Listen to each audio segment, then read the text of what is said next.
Area football. Now, this is the Area Online and Playback High School Football Game of the Week on Eastern Iowa's high school sports play-by-play leader. Area football from KMCH Sports is brought to you by the KMCH Sports Boosters and by this week's game sponsors. Now, with all the action, here's KMCH Sports Director John Swisher and company. Thank you very much, and welcome in, everybody, to D. Nelson Field here in Monticello. John Swisher, Rick Westhoff, Kevin Barnes, along with our statter and statistician here tonight, Spencer Barnes here, as Spencer joining us as well for this broadcast tonight. Anamosa and Monticello, Battle of the Cowbell 2014. Here we are, the 76th annual Battle of the Cowbell. Monticello leads the series 43-29 and 3 ties. And Anamosa on a 4-game win streak. They're 4-1 this year. They have a road record of 2-0. They're 3-0 in District 4 of Class 2A. Monticello comes in at 2-3. They're 1-1 where they are here tonight. And in Class 2A District 4, they are at 1-1. Fellas, this game, always anticipated matchup. And especially this year, district implications, playoff style on the line here, Barnesy and Anamosa. They've had a tremendous season so far. Yeah, they're off to a great start after that first game switch. And it's so nice now that it's back in the same district for this rival game. And I think it means that much more to both groups. And this Monticello team, Ricky, they had a tough one last week. They're trying to get that bitter taste out of their mouth. They've had some trouble offensively scoring some points. Did a great job holding down Mount Vernon until the tail minutes of that game last week with that tough 10-3 loss. Yeah, I think they lost a lot of kids last year, but I agree with Kevin. Being in the same district makes this even more special. This should be a good one. Yes, indeed. Here we go. The kickoff is out of the back of the end zone, left to right. Anamosa kicking off. And the Panthers will take over 1st and 10 at their own 20. That hard physical game down in Mount Vernon last week resulted in David Gray suffering a minor concussion. He got cleared from the doctors this week, and he will be starting. The latest depth chart shows us he's going to be out there in the starting as David Gray for Coach John Kite and company. Gray, the junior quarterback, as the Panthers come out with a 3-receiver set going right to left. 2 in the backfield as Gray is under center.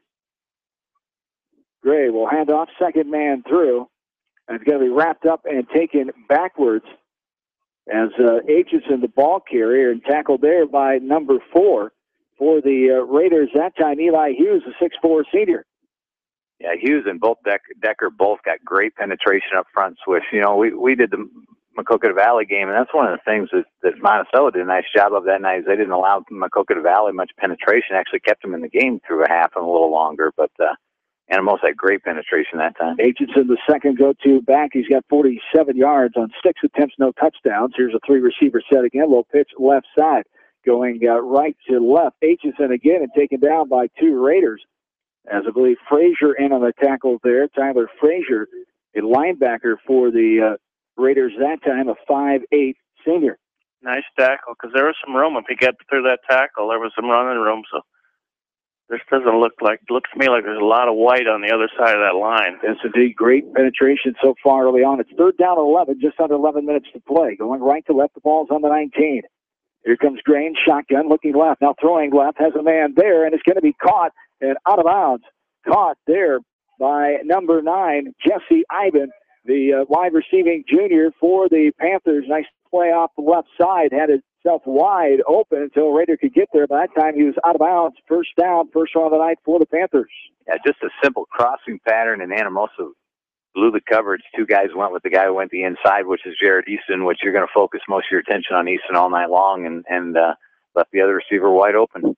He's throwing into a heck of a wind, too. It didn't seem to bother him. As here is a man in motion, Ivan going left to right. A little pitch.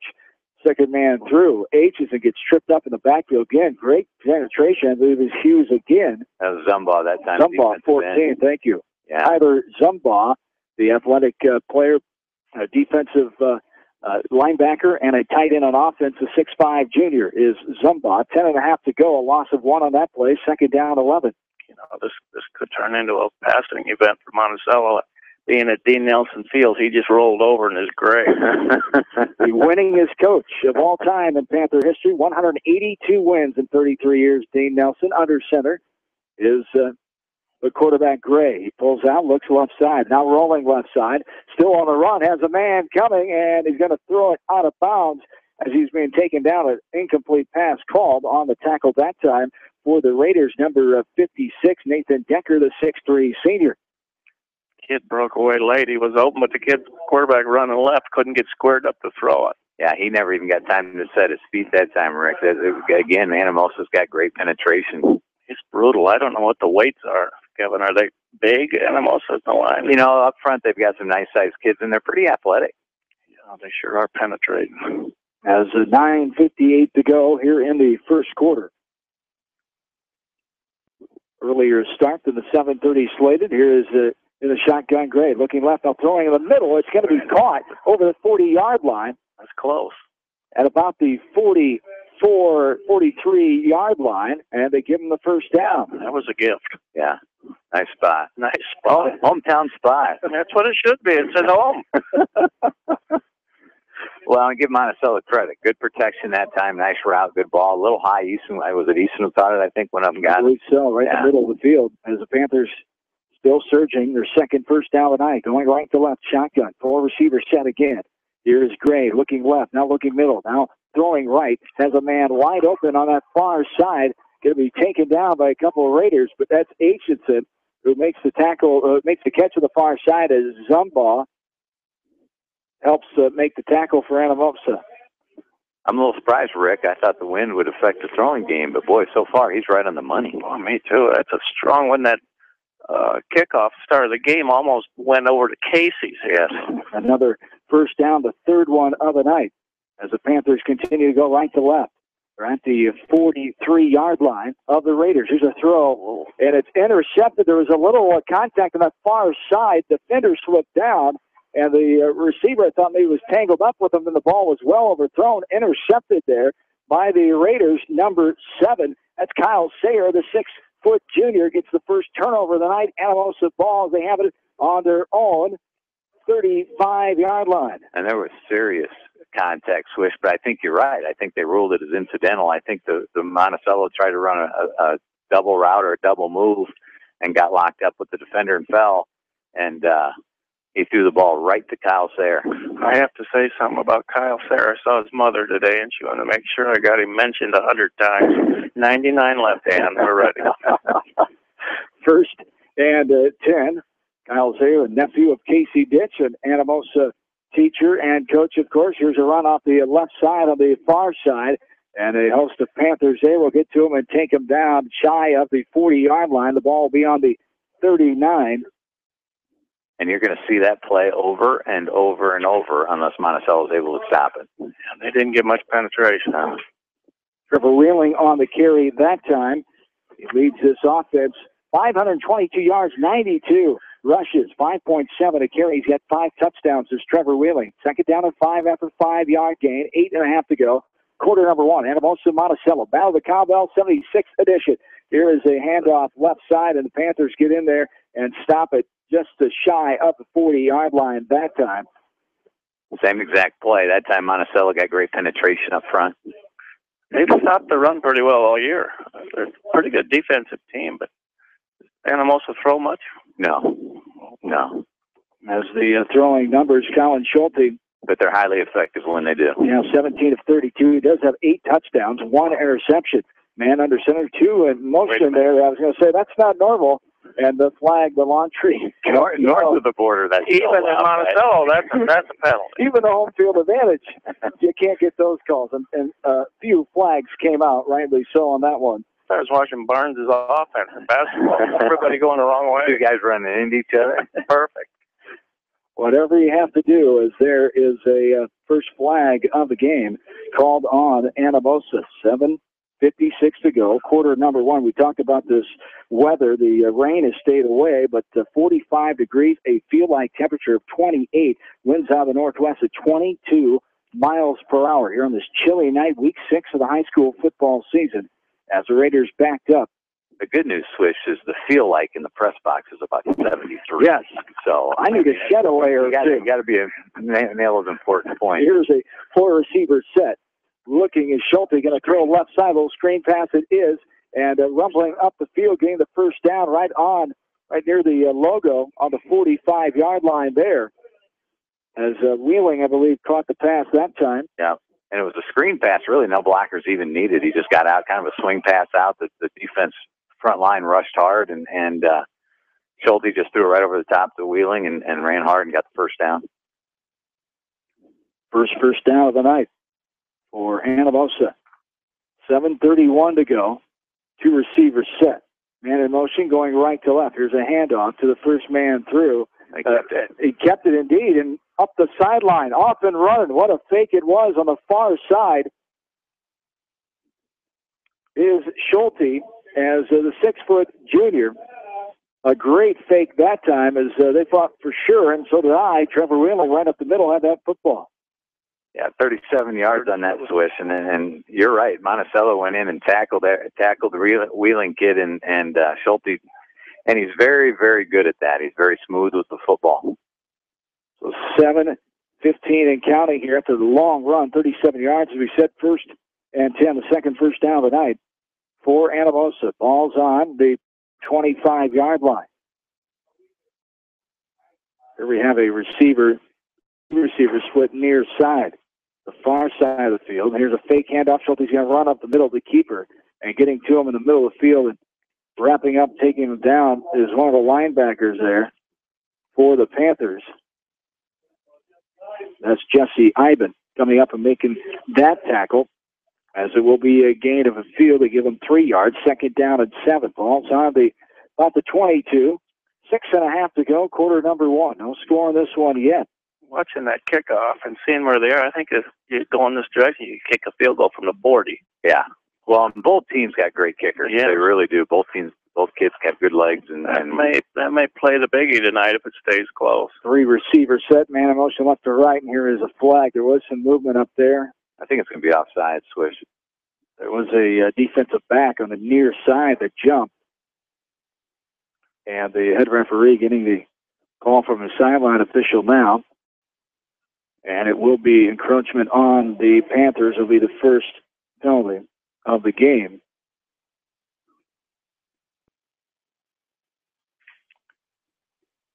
Looked like Andrew Todden jumped there, the sophomore for the Panthers.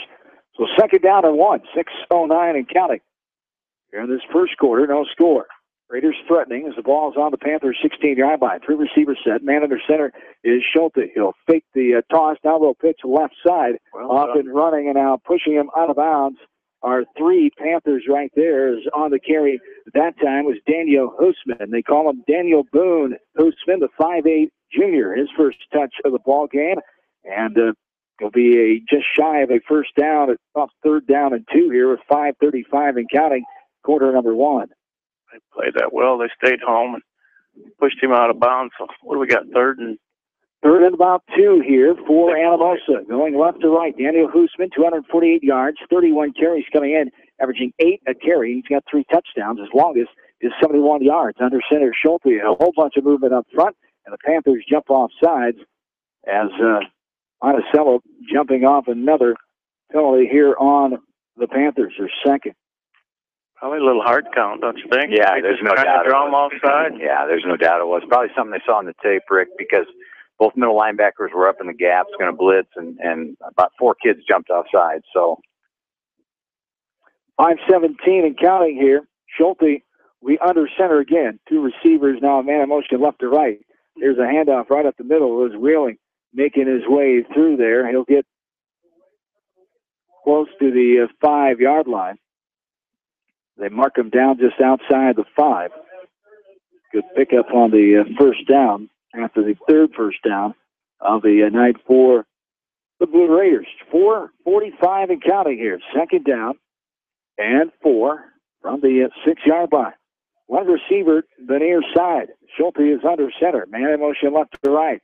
Going to hand it off to Wheeling. He goes in the end zone. Touchdown, Anamosa. The Blue Raiders are on the board for the first time here tonight on the 6-yard run by Trevor Wheeling. And I tell you, Schulte being able to run the ball out here towards midfield a couple times. Now those linebackers are really hesitant to come up on Wheeling when he's running the football. They're not sure if it's in his belly or not. good strong runner. I think Monticello saw enough of that against Maquoketa Valley. They don't need to see it again. Yeah. As Wheeling, the 6-foot junior. Well, in this day and the age of the spread offense, Rick, you don't see this much anymore. No, you don't. So the extra point, temp is on. High kick, booming, and no question about it. That one almost going to Casey's that time, almost out on the highway that time. That kid picking that up, ordering pizza. Get one for the road. 4:36 to go. 7-0. Anamosa takes the early lead here. As we'll take a short break, come back. This is Anamosa Monticello football from KMCH Sports. Did it?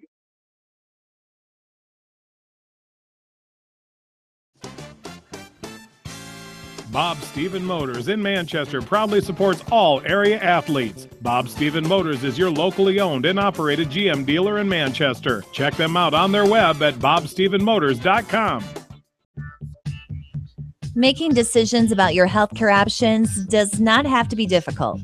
Above and Beyond Home Health and Hospice Care in Monticello provides a variety of services to meet your healthcare needs. Above and Beyond Home Health and Hospice Care, serving Jones, Delaware, Dubuque, Jackson, Cedar, Lynn, Clayton, and Johnson counties. A great night out awaits you at Hartridge Golf Course. Join us for Taco Tuesday and our Thursday night specials featuring roasted chicken. Watch the Iowa games with 50-cent wings and drink specials at Hartridge, north of Manchester on 195th Street. Back into D. Nelson Field, the Raiders first to grace the scoreboard here in the 76th annual Cowbell game here tonight. Anamosa and Monticello, also senior night, honoring the senior players here at D. Nelson Field for Monticello's group of seniors this year, as 8 of them. They lost 11 from that playoff team from a year ago. Only the 5th playoff team last year, 6-4. John Kite's second season now, a record of 8-7. Ryan Streets, the head coach for the Raiders, also in his second season. The 96 grad of Midland High School, Wyoming, he has a record of 4-10. Gray with a little pitch handoff at right side as trying to get back to the line of scrimmage, and I don't think he's going to get there. A loss is going to be on that play again. Anamosa, that left side of the line, great penetration by the Blue Raider defense up front. Yeah, that was Tyler Frazier again, the middle linebacker, and right now, Anamosa's defensive line is dominating Monty's offensive line on the run. Passing, they haven't got as much. They haven't had a great rush yet, but offensively, they just can't move the ball on the run. Knocking that offensive line off the ball. Something fierce. Yes, indeed. The Panthers going right to left. A 3-receiver set. Going to option pitch left side, getting in there and taking him down. That's Krause, and Frazier again with the tackle. The ankle tackle that time as Gray Krause had nowhere to go. Frazier looked like he was untouched as he just hammering through that right side of the line and getting to the Panther running back for a loss of 4. It's 3rd down and 17 from the 13-yard line. When you coach linebackers, you coach them to play downhill, and Tyler Frazier's put a clinic on that the last 2 plays. He is playing downhill both times. So 3rd down and a cab ride of lane with 3:20 to go here in the first quarter. Here's shotgun looking right side. Now going to be taken down in the backfield, almost near the goal line there, getting in there. On the tackle is Tyler Zumba as the Raiders just close up to the goal line there, down at about the so, and the punt team will have to come out again. It just looked like they were untouched. Yeah, and he was untouched, actually. He came off the edge. I don't think Monticello expected that. He was an outside linebacker. I think they thought he had flat coverage, and he, again, probably a scouting report play or a play off that, but he just came off the edge hard and made a great sack. And here's the kicking into that wind. This is going to be short. Punt talented kicker Peyton Paddock. Not a bad punt at all. 43-yarder Peyton Paddock. He is talented. There's Ty Huska with the return, but good job getting down there. Excellent job. For the Panthers, that's number 12, Easton, got down there and make the tackle. Jared Easton, the senior defensive back and wide receiver on offense. Now the Raiders in great field position here at the 40, the Monticello 40-yard line, going left to right with the 7-0 lead. 2:38 to go here in quarter number 1. You're Monty, Rick. You're thrilled with that punt and coverage. I mean, to punt that deep out of your end zone and be out at the 40-yard line. I think they'd just like to hold them here for a couple minutes, get that wind at their back, because that's a big game, big play tonight's the wind. Yes. Everybody on the line, man in motion right to left. Schulte's going to hand off to Wheel. No, he keeps it. fakes the handoff, keeps it, goes right to left. Getting in there, making the tackle on the far side for the Panthers is Marcus Norton. The linebacking junior for the Panthers is going to be a pickup about 4 or 5. They call it 4. Second down and 6 downs. The ball's on the 36-yard line. 2:15 and counting, quarter number 1. Blue Raiders lead this one early here tonight from D. Nelson Field, 7-0. And right now, Anamosa's offensive line is just better at the point of attack. I mean, the backs are getting 4 or 5 yards before they're even getting touched. I just think they're bigger and stronger. One receiver near side. Man in motion left to right. Little pitch to that man in motion. That's Huska going left to right. Nice Gets block. over the 30-yard line, I should say. Good block right in head of him. You betcha. Finally, the Panthers able to get to him down inside the 30 at about they mark it at the 27-yard line, as it'll be another first down for the Raiders. And first time we've seen that sweep action with Huska in motion, hit him in stride, and like you said, great blocking on the outside. That blocker was 10 yards downfield. He looks like a quick tackle to me. First down sure and 10. He's not a quarterback. 27, 125 and counting. Man in motion right to left and gets that pitch. That is Hoosman able to get the corner outside. He fumbles it about out of bounds. They keep the clock going just shy of the first down. It's going to be marked down just inside the 20 at about the 19-yard line. So able to get out there. Finally, a Panther defensive back able to get over and knock him out of bounds. The ball was fumbled, but out of bounds. The Raiders will keep it. It'll be a third down here. Second down, I should say. Give Turnus credit from Monticello. I think he saved a touchdown swish with Hoosman's speed. He gets around that edge. He's probably going to go, but Turnus was able to get enough of him to get him down to the ground. Adam Turnus, the senior. He's had a good year. A lot of tackles, maybe too many for a backfield player, but 45 seconds and counting. Second down and 2. Schulte is under center. Man in motion. Here's a handoff right up the gut.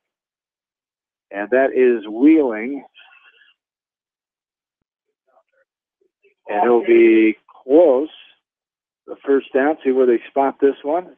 They're going to give it to him. Just over the first down marker for the 5th first down of the first quarter here so far for the Blue Raiders with 36 seconds remaining in this quarter number 1. Anamosa leading at 7-0, looking for more here as they have the ball. First and 10 on the Monticello 16-yard line. You know, the best thing, Rick, about Streets' offense, Coach Streets' offense, is your home time to watch the news. That's right. I like that. We aren't throwing 6. And we haven't seen 48 flags yet. That's what everybody's concerned about, right? 3 receivers, man in motion here as Schulte flips it back, and now Hoosman fumbles it. He's able to get it back, and he's going to be tackled by 3 Panthers right on the 25-yard line. They're going to lose the win, so. Yeah. Dangerous play by Hoosman. He missed the pitch, looked upfield probably, and then he, instead of jumping on it, he tried to pick it up, which he did get accomplished, but boy, he got hit hard. Peyton Paddock came in and got the tackle there. That's the end of the first quarter with the Blue Raiders leading 7-0. This is the area football game of the week from KMCH Sports.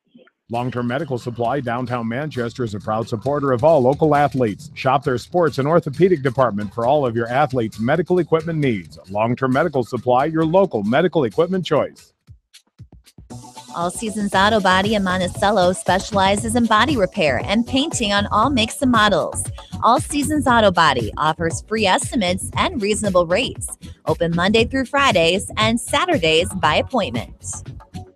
Northeast Iowa Telephone Service in Manchester has everything you need to stay connected. Northeast Iowa Telephone has a staff of professionals available to help you get connected, from the installation of your new entertainment system to cable and data wiring in your home or business. Northeast Iowa Telephone Service is your sight, sound, and electronics connection on South Franklin Street in downtown Manchester. You may not wear glasses or contacts, but how do you know if you're seeing your best or if your eyes are healthy? Why not be proactive and get your eyes examined? Dr. Daniel E. Mersch and his professional staff at Manchester Family Vision can help. Call 563-927-3682 to schedule an appointment. Manchester Family Vision Center wishes all the local sports teams best of luck this season. Manchester Family Vision Center on West Main, where clear vision begins with healthy eyes.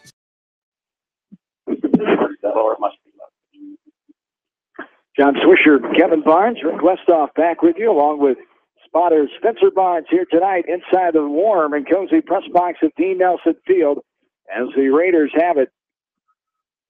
Second down and 19 here it is, off the loss of that one. That was a throw deep. Does he make the catch and stay in bounds? He does on the far side. Was it Zumbaugh? Yes. It was Tyler Zumbaugh. So Schulte and Zumbaugh hook up, and they get another first down.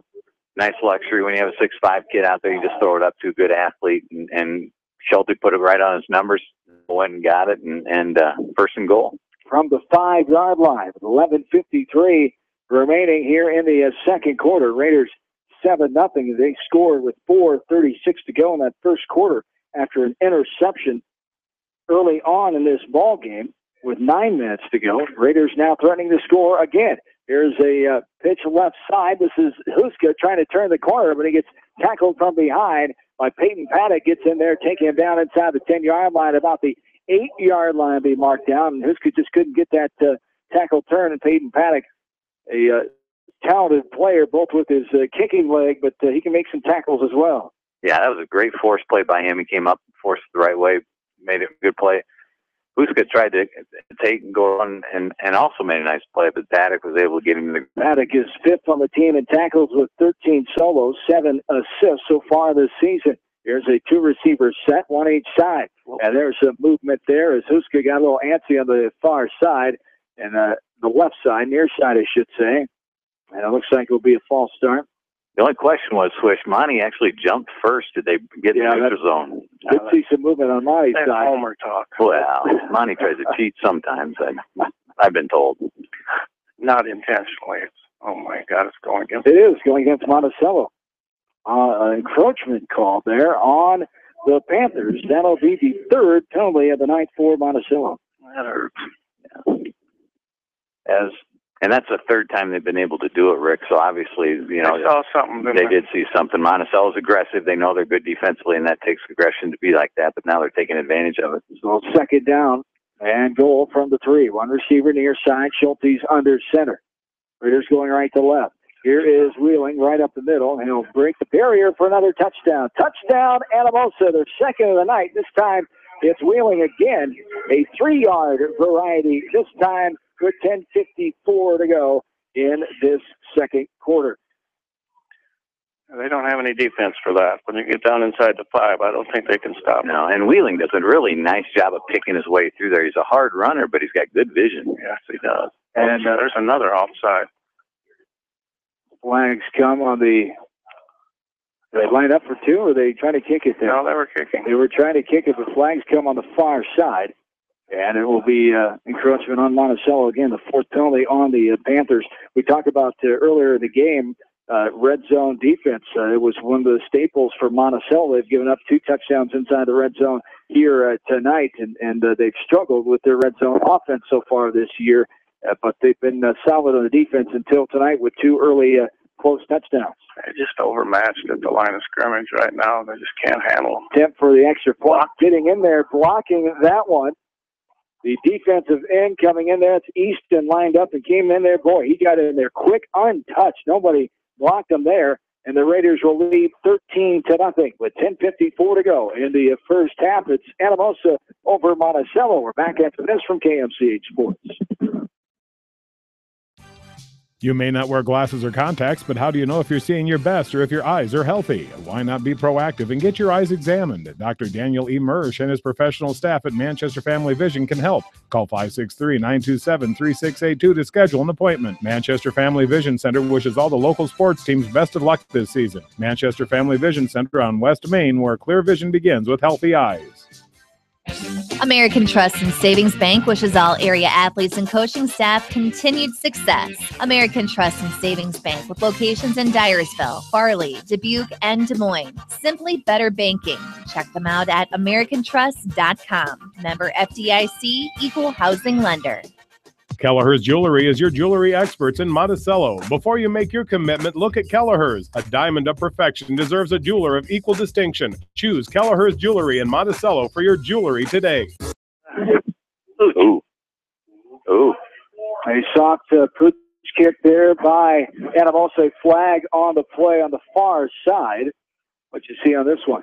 Well, they're going to call illegal touching, but I thought once it went 10 yards, it didn't have to. Is it a live ball? Yes. Well, I don't know what. That could have been dangerous for Monticello. That ball was on the ground for a couple bounces. Officials are conferring. It was a great kick. He just hung it nice and high in the air, and then whoever got there first from Anamosa, I couldn't see who it was, reached up and touched the ball first. And as soon as he did that, he threw the flag. But kickoff, I thought once it went 10 yards. Yeah. The three officials now conferring. The one who threw the flag on the far side. It was Nathan Decker who was able to reach up and touch the football. Head referee making a call now, and will be called on Anamosa, illegal touching, right? I think it's interference, actually. Maybe they're saying he didn't give him room to catch it, but bounced twice. Yeah. How much room you got to give him? Yeah. Off the bounce, I don't think that was the right call. Oh, well, I'm never critical of referees. No, I think what they're saying, Rick, is it was before the bounce on the first touching right up here as the kid was going to catch it. Oh, goes the second penalty. But there was no contact, so I don't know that It's a great kick. He just kicked it over that front line and bounced twice. It could have been one bounce, and again, you cannot advance a kickoff, okay? An onside, no. So Monticello will take it. First and 10, 10:54 to go. Wow. Here in the second quarter. That's they give 15-yard penalty. Wow, indeed. 43-yard line of Anamosa is where the Panthers get their best field position yet. 15. I thought he marched at 30. They gave him a little. What's that over the Casey's? Here we go. There's a big possession for Monticello. They really going to need some points. Got to get something going. Down 13-0. Man-in-motion left to right. Here is the handoff right up the middle as Gray, the handoff getting across the 45 down at the 44. That's Garrett Renitz, who was out majority of the season. The usually lines up to the wide receiver, got the ball that time. The sophomore, talented basketball player for head coach Tim Lambert and the company in the wintertime as well. His first touch of the ball game here tonight. And it was only a 1-yard game, but I think that might be the first plus play they've had on rushing. There's nothing on the ground there. 10:23 to go. And counting, second down and 9. To receiver, now the man motion right to left is Westfall. Here's a handoff up the middle. Going right to left, getting to that left hash, just shy of the 40-yard line on the 41. As that time, it was Aitchison, I believe, the ball carrier for the Panthers. Gets a gain of 2, third down and 7 with just under 10 minutes to go. Westfall was dangerously close to turning upfield. I thought so, too. I thought that flag was going to fly. Three receivers a little early. Set. 2 on the far side. Shotgun. Man in motion left to right. Here is Gray looking right. Going to throw. Right side has a man out there calling at the 38-yard line. It was the man in motion, Gearhart, I believe, the sophomore wide receiver, makes that catch. And we'll get a gain of about 3 or 4 there. It'll be fourth down. Well, if I'm Anamosa, Rick, I'm screaming about that. Well, that's twice. Yeah. 2 plays in a row. He turned up a little early, but gain about 5. It's cold out there. The Spikes need to get home, too, you know. It's not 79 degrees down in that field. Like it is up here. Perfect. It has warmed up a little bit. It feels like temperature of 32 now outside. 45 the temperature. Fourth down and 2.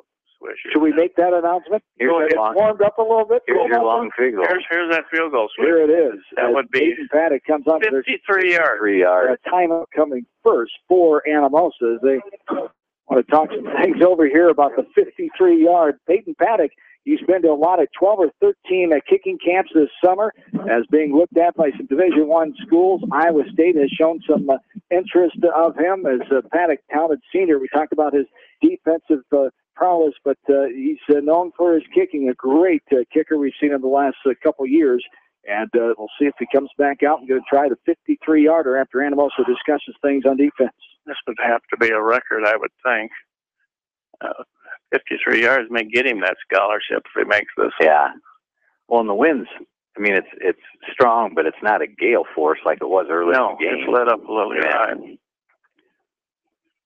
It's 15 miles per hour now. It's less than just listen to the weather. 7 miles per hour from the northwest. The power of smartphones, huh? 8:55 to go here in this second quarter. Here's Paddock for the 53-yarder. The ball is at the 36 as Easton will do the holding duties from the right hash. I thought they put somebody back, Rick. Auburn. They have could be a fake with Easton. Going left to right. Here's Paddock for the kick. It goes left side. It bounced down the 5-yard line. No good there, just could not get enough underneath of that one, get it high enough in the air. Was it blocked as well? I think it was tipped. Anamosa came in and got a hand on it too. It would appear that with it mounting down at the 5, the angle it had on it. 8:50 to go, so Monticello will turn the ball over after the field goal attempt, and they really needed something that time. Now the defense is really going to have to come out and try to hold their ground here, something they haven't been able to do. Anamosa with the 2 touchdowns already. They lead this one 13-0 with 8:50 to go in the first half. You know, I'd be a little leery, too, with Easton holding. You thought maybe they could fake something, but that's just a long kick. It is, and he tried to hit it so hard, you know, he probably overkicked it. Well, I swing my driver. Going right to left. Here is Schulte with the handoff to the first man through, as Wheeling taken down by Renitz. Renitz getting in there and taking down Trevor Wheeling for the, I might call it no gain on the play. Not showing any indication of moving or going backwards, so they'll call it no gain. Second down and 10 with 8.5 to go. Here in the second quarter, Blue Raiders leading 13-0. You know, the offense they run is a true read where the quarterback reads the block and decides to pull it. That time it looked like Colin tried to pull it, and Trevor didn't want him to pull it, and kind of hesitated there at the line of scrimmage. Here we go with a pitch right side. Well, on the far side, going to be tackled out of bounds is the ball carrier Ty Huska for the Blue Raiders at that time, as a gain of about 2 or 3 for Anamosa. I think Monticello's got some quickness there. They seem to cover the outside pretty well. I agree with you 100%, Rick. I think laterally, Anamosa struggled a little bit. They had one nice play with Huska around the edge early, but after that, you're exactly right. And they're not able to handle them straight up front. I would imagine we're going to see more straight-ahead running here pretty soon. Here is a man in a receiver near side, one on the far side as well. Under center is Schulte. Pull out and look right side. He throws it. It's pinballed around, almost intercepted by a Panther there. Intended target was Zumbaugh. Coverage there for the Panthers as McDonald got a paw on that one, and also was there was Marcus Norton for the coverage for Monticello. Bring up a fourth down at about 8 here as the Raiders are on their own 22-yard line going right to left. Yeah, Schulte's just a little high with that. Zumbaugh almost made a great catch, but just a little bit out of his reach. Should get decent field position. As 2 Panthers back for the punt return at the 42-yard line. It's Easton and Ivan. This punt is away. A little contact there.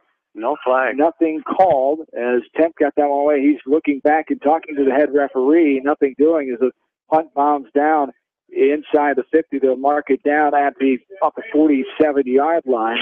And, there was some definite contact there. The head referee says not good enough for him at that time. Like I said, it's 30 degrees. You want the actual report? Please. 8:02 to go. 45 degrees. Feel like temperature 32. With Conrad Johnson.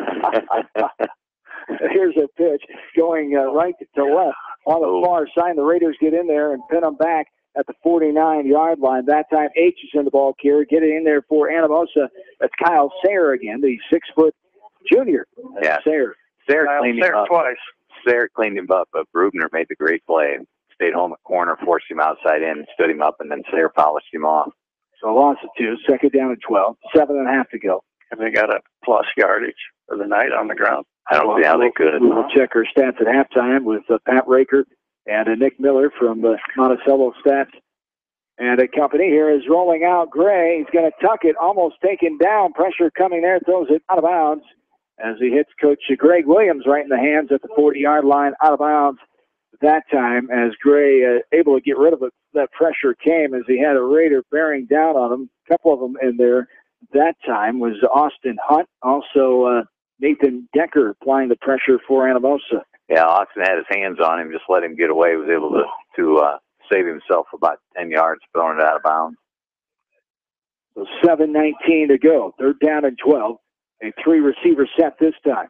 In the shotgun is Gray. Looks middle. Now looking right. Now going to throw right. High up in the air. A Raider is there, and he'll catch it and intercept it right at the 34-yard line where he steps out of bounds. It's Gavin Temp, the 6-foot senior. And Anamosa gets the second turnover of the night.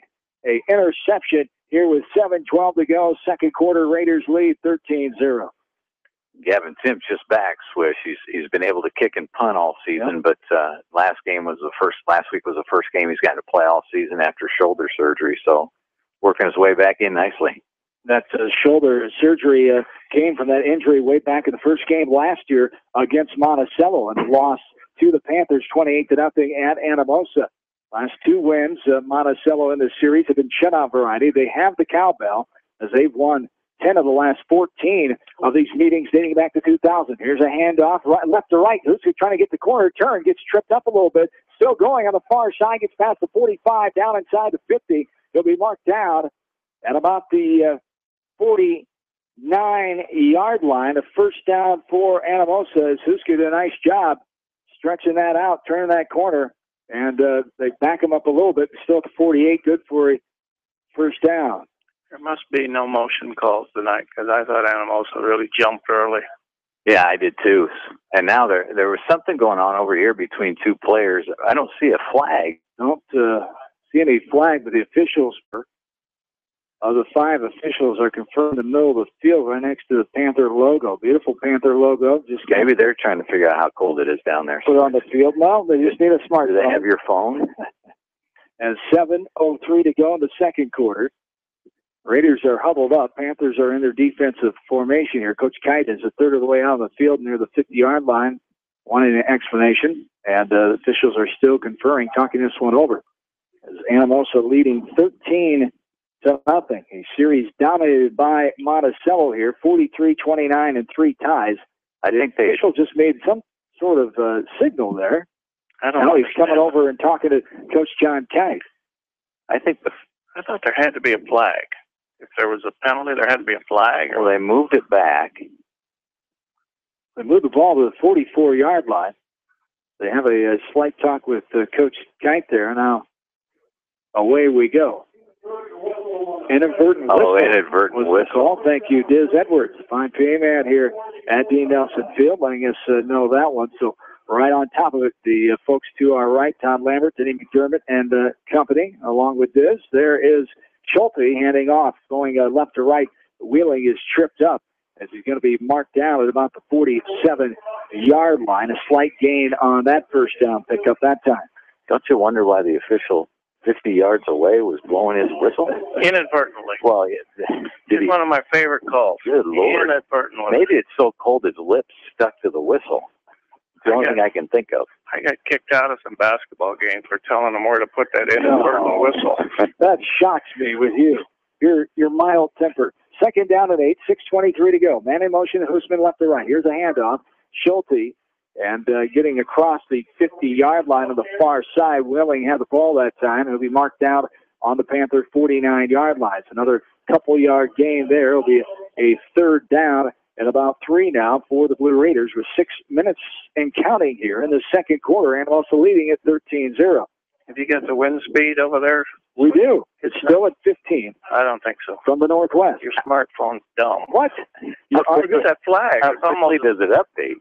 As here is a receiver near side. Man in motion right to left. A handoff right up the middle. Down. Wheeling, going to get the first down. Going to be down at the 45-yard line. As Garrett Remus got in there and got the tackle for the Panthers. 5:42 to go here in the first half. 13-0 in favor of Anamosa. You know, they can run the clock out here if they keep this up 5 minutes the way they're pounding this on the ground, and I don't know why they wouldn't into the wind. Well, especially if you can score at the end of it. Absolutely. That would be brutal. I don't know if Monticello's got 20 points in them tonight. And here is 2 receivers set. Man in the backfield, man in motion, Huskill left to right. The handoff there up the middle to Wheeling. He is stopped just over the 45-yard line. So a slight gain, maybe a 1-yard gain. Wheeling again, the ball carrier that time. So second down and 9 with 5 minutes to go. You know, we never got a chance to talk about the play. The penalty, or inadvertent whistle, was the first counter action we'd seen all night from the Blue Raiders, with faking to Wheeling up the middle and then running Huska back behind. And Huska did a great job getting around the corner. Obviously, they blew the whistle early, so they had to come back 4 yards, but he did a nice job with that. With receiver far side, there's movement as to be encroachment on Monticello. Little jumpy there on the I don't think so. left I side. think, Was yeah, it front by Anamosa? the Anamosa back simulated the stance. They've gotten every call. Monticello's bound to get a call today. There's false start. Yeah, that inadvertent On whistle didn't Anamosa. hurt many. There's the third penalty on Anamosa, and Monticello has 4 tonight. So it's not as much as it seems like to you up here. Seems all night. And if the back hadn't jumped, Anamosa's back hadn't jumped, I think Monty would have got it again. Yeah, I think you're right. 4.5 to go. Here in the second quarter, 13-0.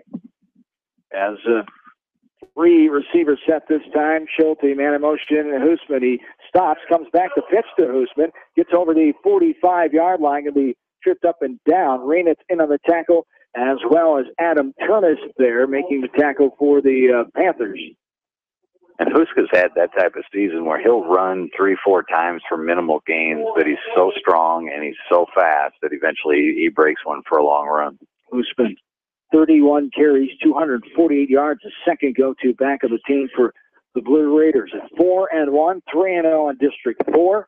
Sitting in good position for the playoffs already. A win tonight would assure that their first playoff appearance since 2004, third in school history, the first being 1987. There's a far side receiver. Under center is Schulte. And here we've got movement there and a flag. Coach John Kite pointing that one out from the sideline. As marching back the Raiders, it appears here as... Who was it? I didn't see it. Well, it didn't matter. Johnny jumped in that referee's pocket so quick that he pulled the flag for him. Tight end. It was a tight end, apparently. False start there. The 4th penalty tonight. So we'll have 4 penalties now with 3:38 to go here in this third down. Third down, and in the second quarter, third down here for Anamosa. Ball's right on the 50-yard line. Big play here. Chance to get the ball back or chance for Anamosa to run this clock down to nothing. Well, and you got to think they're going to look at some ball over the top again. 2 receivers, some balls on the far side of the right hash, man. In motion left to right. Here's a handoff to Wheeling right up the left side and gets over the 45-yard line, down about the 44 before he's wrapped up by a few Panthers that time. In on the play for Monticello was Marcus Norton, also Andrew Todden, a defensive lineman, a sophomore, in on the tackle. Be 4th down and about 9 here for Anamosa. And I think that's just Coach Street stressing his defense at this point. You know, he can pin them back down in deep, and it'll be about 2.5 to go in the half. Yeah, I think so. I think his defense is good enough to put a stop to this. Temp is on the 45-yard line, ready to punt this one away. Right to left, gets it away. It's angling towards the sideline, but getting there, letting it bound down at the 9-yard line and picking up and running is Logan Westfall, going right to left and be dropped at about 15-yard line. So about a 5-yard return. They'll mark it down at the 14-yard line. That's where Monticello will take shot, 1st and 10 with 2:19 to go here in the second quarter. That was a great punt. I think the Monticello kid thought it was going on. I do too, yeah. And then once it bounced, kind of bounced right to him, so he felt like he had to field it. And probably saved him down at the 1 or 2 yard line. So the Panthers going left to right now with a 4 receiver set, I should say. 3 on the far side. Under center is Gray. Gray will pitch. Aitchison going left to right and getting in there from the far side. Making that tackle is Zumba. And Zumba, great penetration on the far side. And Aitchison had no prayer. Yeah, they just haven't been able to block Zumba all night long. He's every single time that they've run out, he's either made the play or turned it back into Frazier, linebacker. 6'5", junior, talented athlete Tyler Zumba, also outstanding basketball player for one of my partners here tonight, Kevin Barnes, also the boys basketball coach at Anamosa. Second down at 13, 3-yard loss in the play. 4 receivers set. Gray now is in a shotgun, and here's a movement up front as jumping off sides will be Anamosa. And they have taken the lead in the penalty category with 5 on the night. Yeah, we don't have any weights on these rosters, but it seems to me they're just a lot. Yeah, they sure look bigger. They look a lot bigger. Black is slimming, Rick. So maybe that's that they're in the home blacks.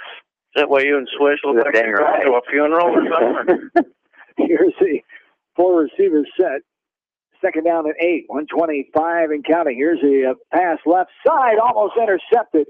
as that ball was touched by a Raider at the 40-yard line, almost picked off by the Raiders' number 12, Logan Rubner, the 5'8 junior. Made a nice play there, running right with the receiver, just got in front of him and hit him right in the numbers as Monticello will have it 3rd down and 8 now. You missed one there, Swish. That was the Sayre kid cut in front there. We got to get his name in. Kyle Sayre. Kyle Sayre. He helped out almost with that too. intercepted that. That was Sayre that almost intercepted. Almost I was there. told by our spotter that it was Rubner. It was Rubner was inside, but Sayre was on the outside. Matter of fact, I think Rubner knocked it out of Sayre's hand. You know, I really do. You know the spotter's dad? We've met. 3rd down and 8. Who are you going to believe? 1:23 to go. Kind of a gutsy call by Monty Riff. It could have been picked. It was close to being a pick 6. And we do have an injured Panther down on the field on the far side. The Blue Raider, it's Rubner. Injured Raider, thank you. And that is Logan Rubner, and hopefully he'll be okay. Talented defensive member of this team as well. He looks okay. He's walking away from the trainer, though. He's saying he's fine and able to walk off to the sideline himself, as appears to be okay. 3rd down and 8, 1:23 to go here in this second quarter. Anamosa still leads this ball game 13-8. As the scoring hasn't happened recently, the first score of this second quarter came back with 10:54 to go. The first touchdown of the game, 4:36 to go in the first quarter. So I haven't had any scoring action lately here. 1:23 to go. A 3-receiver set. Gray in the shotgun. Going left to right. Looking middle. Now throwing over the middle. It is caught and then dropped right at the 20-yard line. Good defensive pressure there. Was it Zumbaugh? Was it Frazier? Frazier came from behind and knocked it out of the hands of Garrett Renitz, I believe. Nice play. Knocked the ball loose. It'll be I 4th thought down. maybe they'd try to run something just to eat up some Yeah, clock. I did too. There's 1:18 to go. Anamosa got enough time to march this down again. I think maybe I'd have just ate the ball a little while. Swish, at halftime, we should clean those binoculars if you're confusing 5'8 Tyler Frazier with 6'5 Tyler Zumbaugh. Well, I didn't have him up I in that just want to make second. sure. Thank you for pointing that out. I saw Zumbaugh close, but then I saw Frazier coming away from it, so I knew it had to be him. And Anamosa's wearing white tonight. Yeah. Thanks for pointing that out again. Is that on the smartphone? That's a smartphone.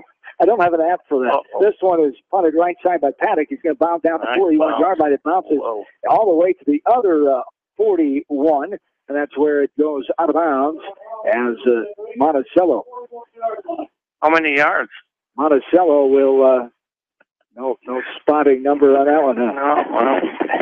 As Anamosa takes over at their own 41-yard line, going right to left. 1:08 to go here in the second quarter. 13-0. The lead here for the Blue Raiders, trying to get their first win in this Cowbell series since 2011 when they came here and beat Monticello 21-18. The last 2 wins in the series by Anamosa have been here at D. Nelson Field. The other one back in the playoff year for Anamosa, 49-7, back on September 3rd of 2004. Here's a man in motion right to the left. Here's Schulte, a broken play. He's going to have to keep it and run up the middle. He'll get down at about the 45-yard line as a running back just blew right by him and didn't take the ball, which was a design play, it appeared. Well, they're having quite the discussion in the huddle. So one guy went to the wrong side, or the quarterback opened to the wrong side. Either way, they'll get it worked out. But I wouldn't be surprised to see him take a shot here, would you? No, I wouldn't be surprised. Let one go and see if he gets something. As 40 seconds and counting. 2nd down and 7. They still got about 3 yards out of that broken play. As the Raiders lead 13-0. We'll have the Sports Center, the Anamosa Journal Eureka coming up at halftime. Daryl Shapansky. In our halftime discussion, there is Schulte going to kneel it down. That'll be the end of the first half, with Anamosa leading this ball game at 13-0. As we will take a break, come back. We will get the live online listeners a scoreboard update at halftime, and we'll get you stats before we start the second half as well. We're back after this from KMCH Sports. Just like a great coach, State Farm agents like me, Julie Smith, can help you develop a game plan for your insurance needs. Whether it's car, home, life, health, or business insurance, I can dig into the playbook and help you find the affordable coverage you need. For all your insurance needs, call on a winning team, the Julie Smith State Farm Agency in Manchester. Fidelity Bank and Trust in Anamosa and Monticello has a complete line of banking services, including online banking with bill pay and club accounts for all ages. Fidelity Bank and Trust is proud to sponsor all area athletes and coaching staff and wishes them the best season ever. Fidelity Bank and Trust with locations in Anamosa and Monticello, member FDIC. Sight and good vision is very easy to take for granted until it is taken away. Advanced Eye Care Associates of Eastern Iowa is here to help you. Advanced Eye Care Associates of Eastern Iowa is located at 105 East Butler Street in Manchester and at 1113 West 3rd Street in Benton. Your vision is our primary focus.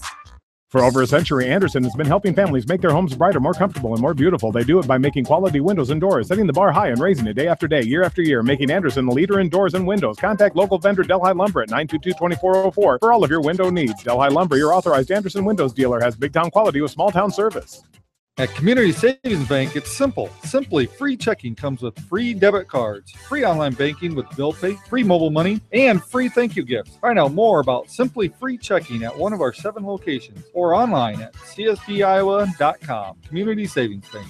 Member FDIC. For all of your new construction, plumbing, and repair needs, rely on John, owner of Hin's Plumbing in Anamosa. Hin's Plumbing is open Monday through Friday, 7 a.m. until 5 p.m. For all of your plumbing needs, Hin's Plumbing in Anamosa, everybody's favorite plumber.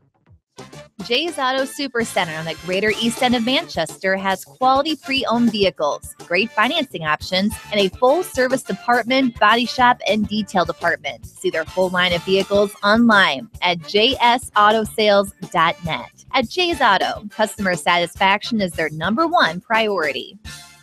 Kramer Brothers Dairy Supply in Monticello appreciates all the hard work and dedication put forth in the classroom and in the gym. Best of luck to all area athletes in winter sports action from your dairy experts, Kramer Brothers Dairy Supply in Monticello.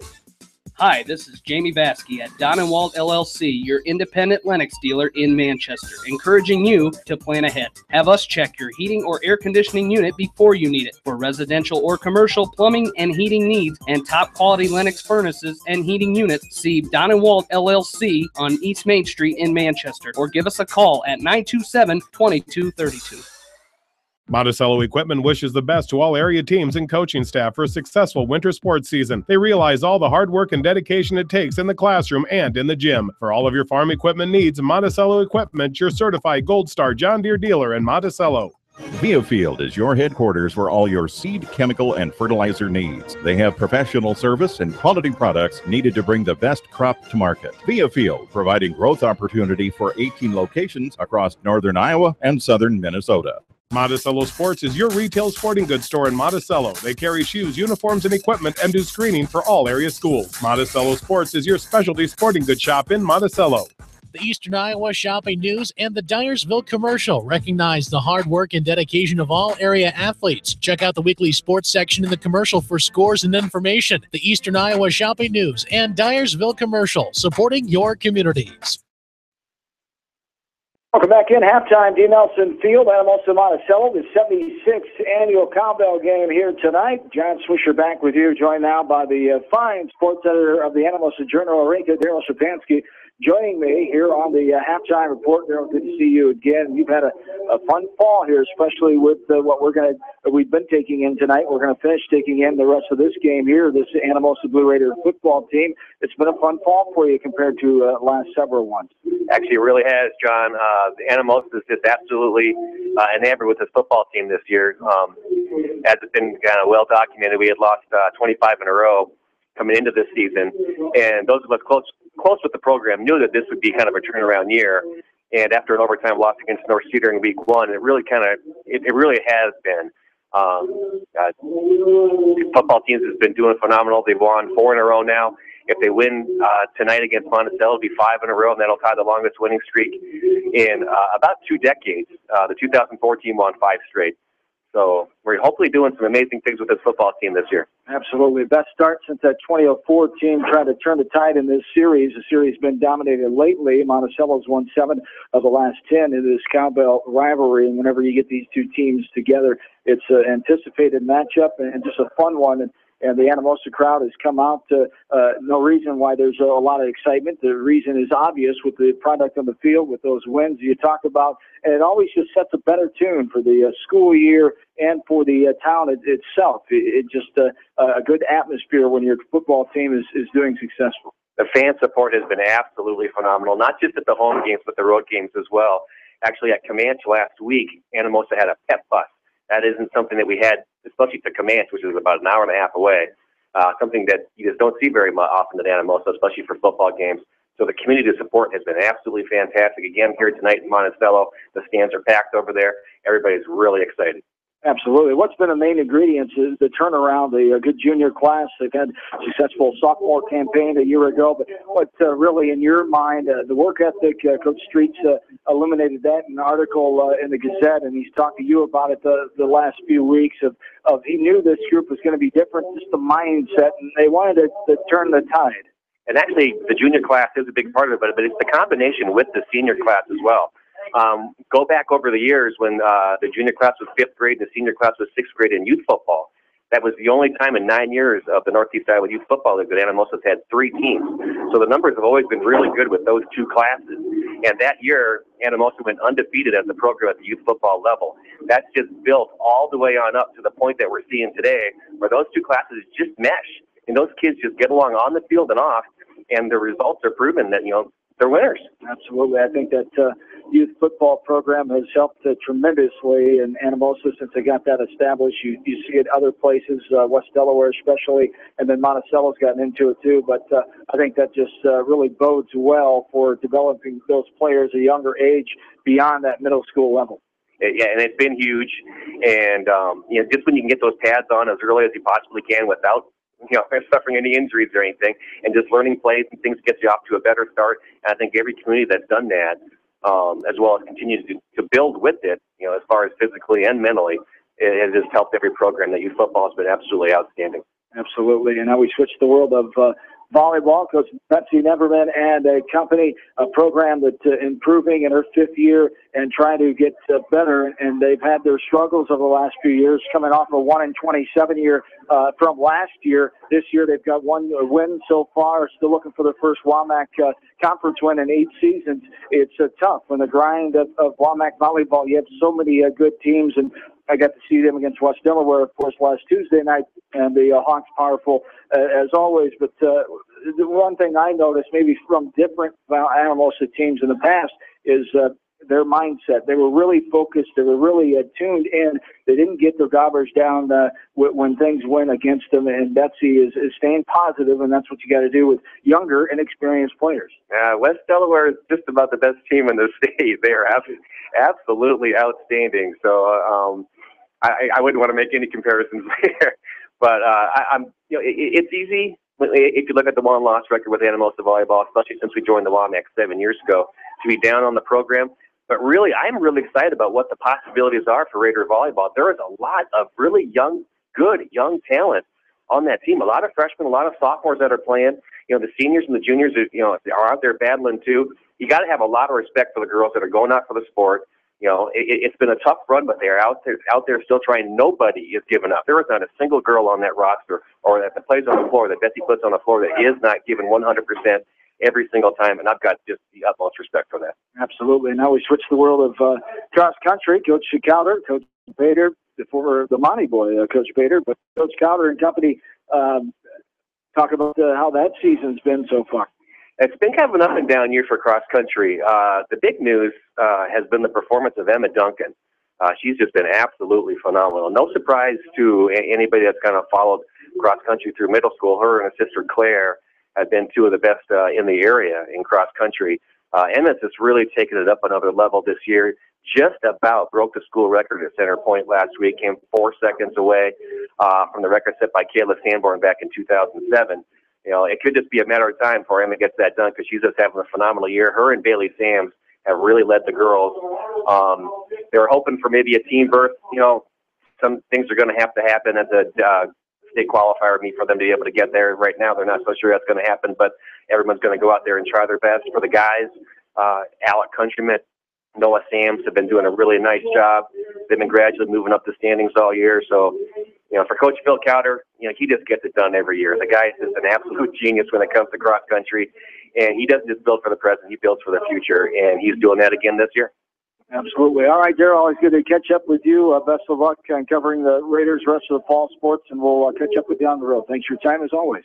Thanks, John. Good to be here. Daryl Shapansky, the sports editor of the Anamosa Journal-Record. We're at halftime. Anamosa Monticello, 76th annual cowbell game. We're back to D. Nelson Field right after this.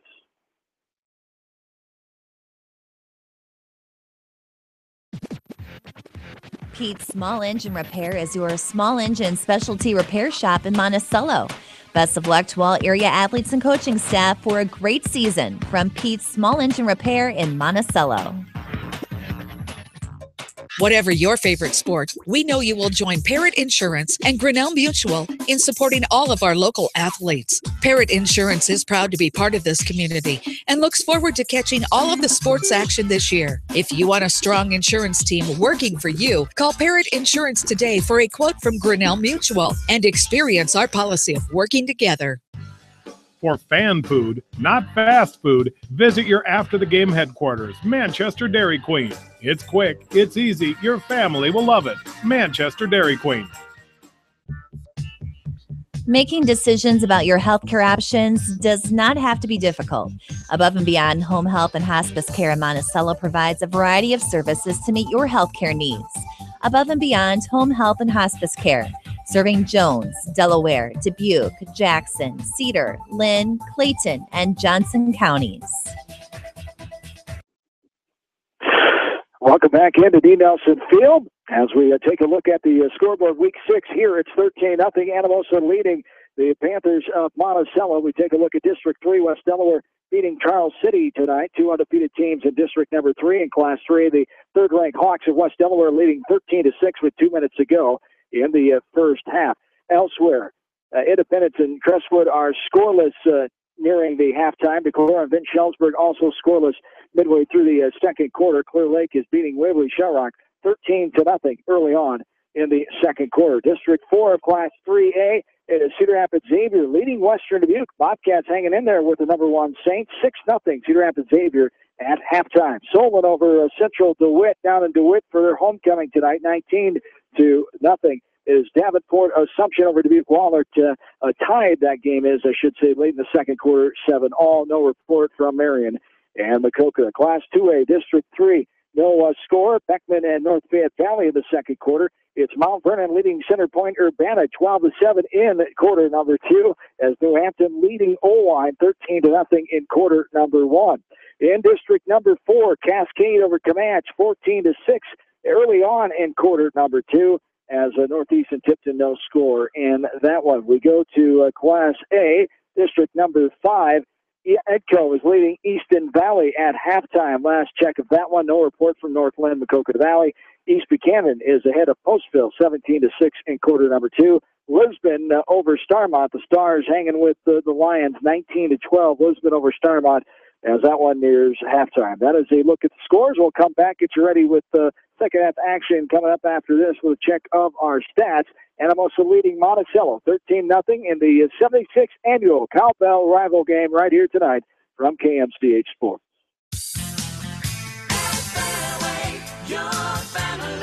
It's no secret that people come to Fairway in Manchester for their famous meats, but as you dash back to the counter to pick up your USDA choice ribeyes, don't be surprised if you find yourself lingering among the delicious fruits and vegetables in the produce department.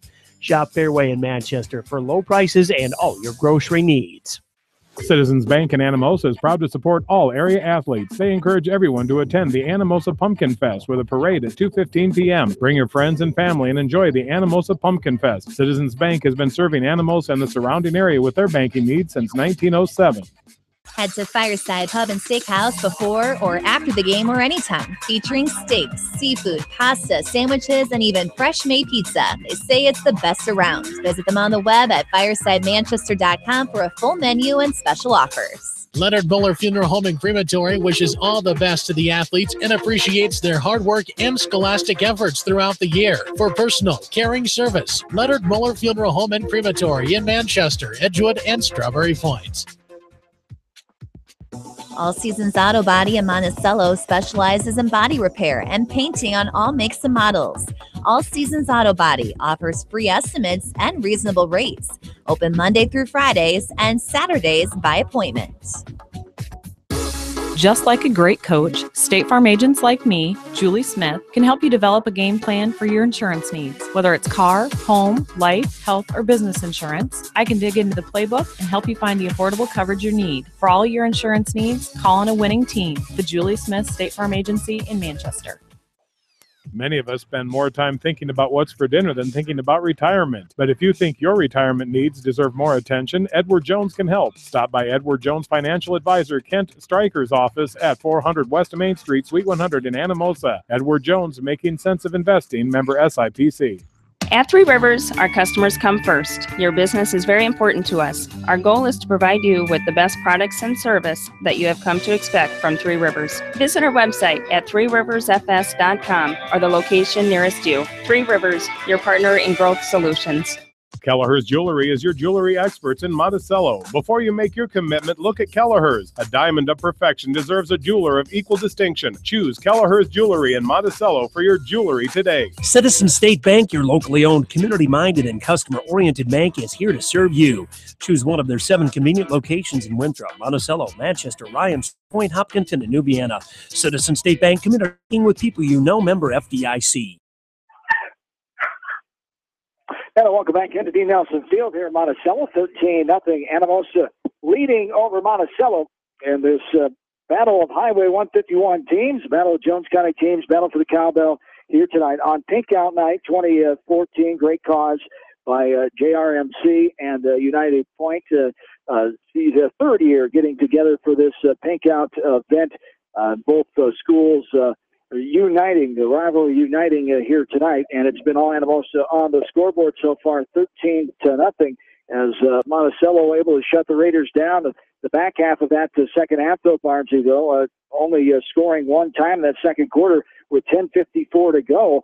2 runs inside the 10-yard line. That's been all Anamosa has been able to muster, but still controlling this game as the Panthers just not able to get anything established on the offensive side of the ball. Yeah, and the stats show that, Swish. Monty only has 3 first downs. They're negative 17 yards rushing, on 10 carries.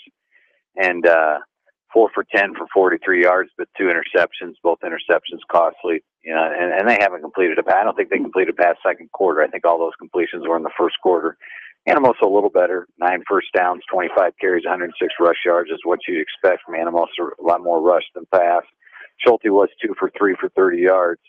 But again, not a ton of offense. Right now, Anamosa is enough to be up 2 scores, and as Rick has said a couple times, that may be enough tonight. Yes, indeed. As Anamosa taking a look at first downs, they had 9 first downs in the first half. Monticello had 3 on their side. Penalties, 4 for Anamosa for 20 yards and 3 for Monticello for 13 yards. 2 interceptions. One came at 9:09 in the first quarter, and the second one came at 7:12 in the second quarter there. So 2 interceptions thrown by the Panthers' David Gray. Anamosa jumped on the scoreboard first with 4:36 to go in the first quarter, leading 7-0 after the attempt. The extra point was good on a Trevor Wheeling 6-yard touchdown run. He struck again, a 3-yard variety with 10:54 to go in the second quarter, making it 13-0 after Temp missed that second extra point attempt, as 6 points scored in the second quarter for the 13-0 lead here for Anamosa. So Monticello will kick off right to left to start this second half of play. And early on in the second half, Monticello needs something good to happen their way, Ricky. I talked to John Kite's dad, Jim, who was his assistant, says they just struggled on that offensive line all years. But he says they can play better. They can get back in this. So we'll see. 13-0. They're right to left.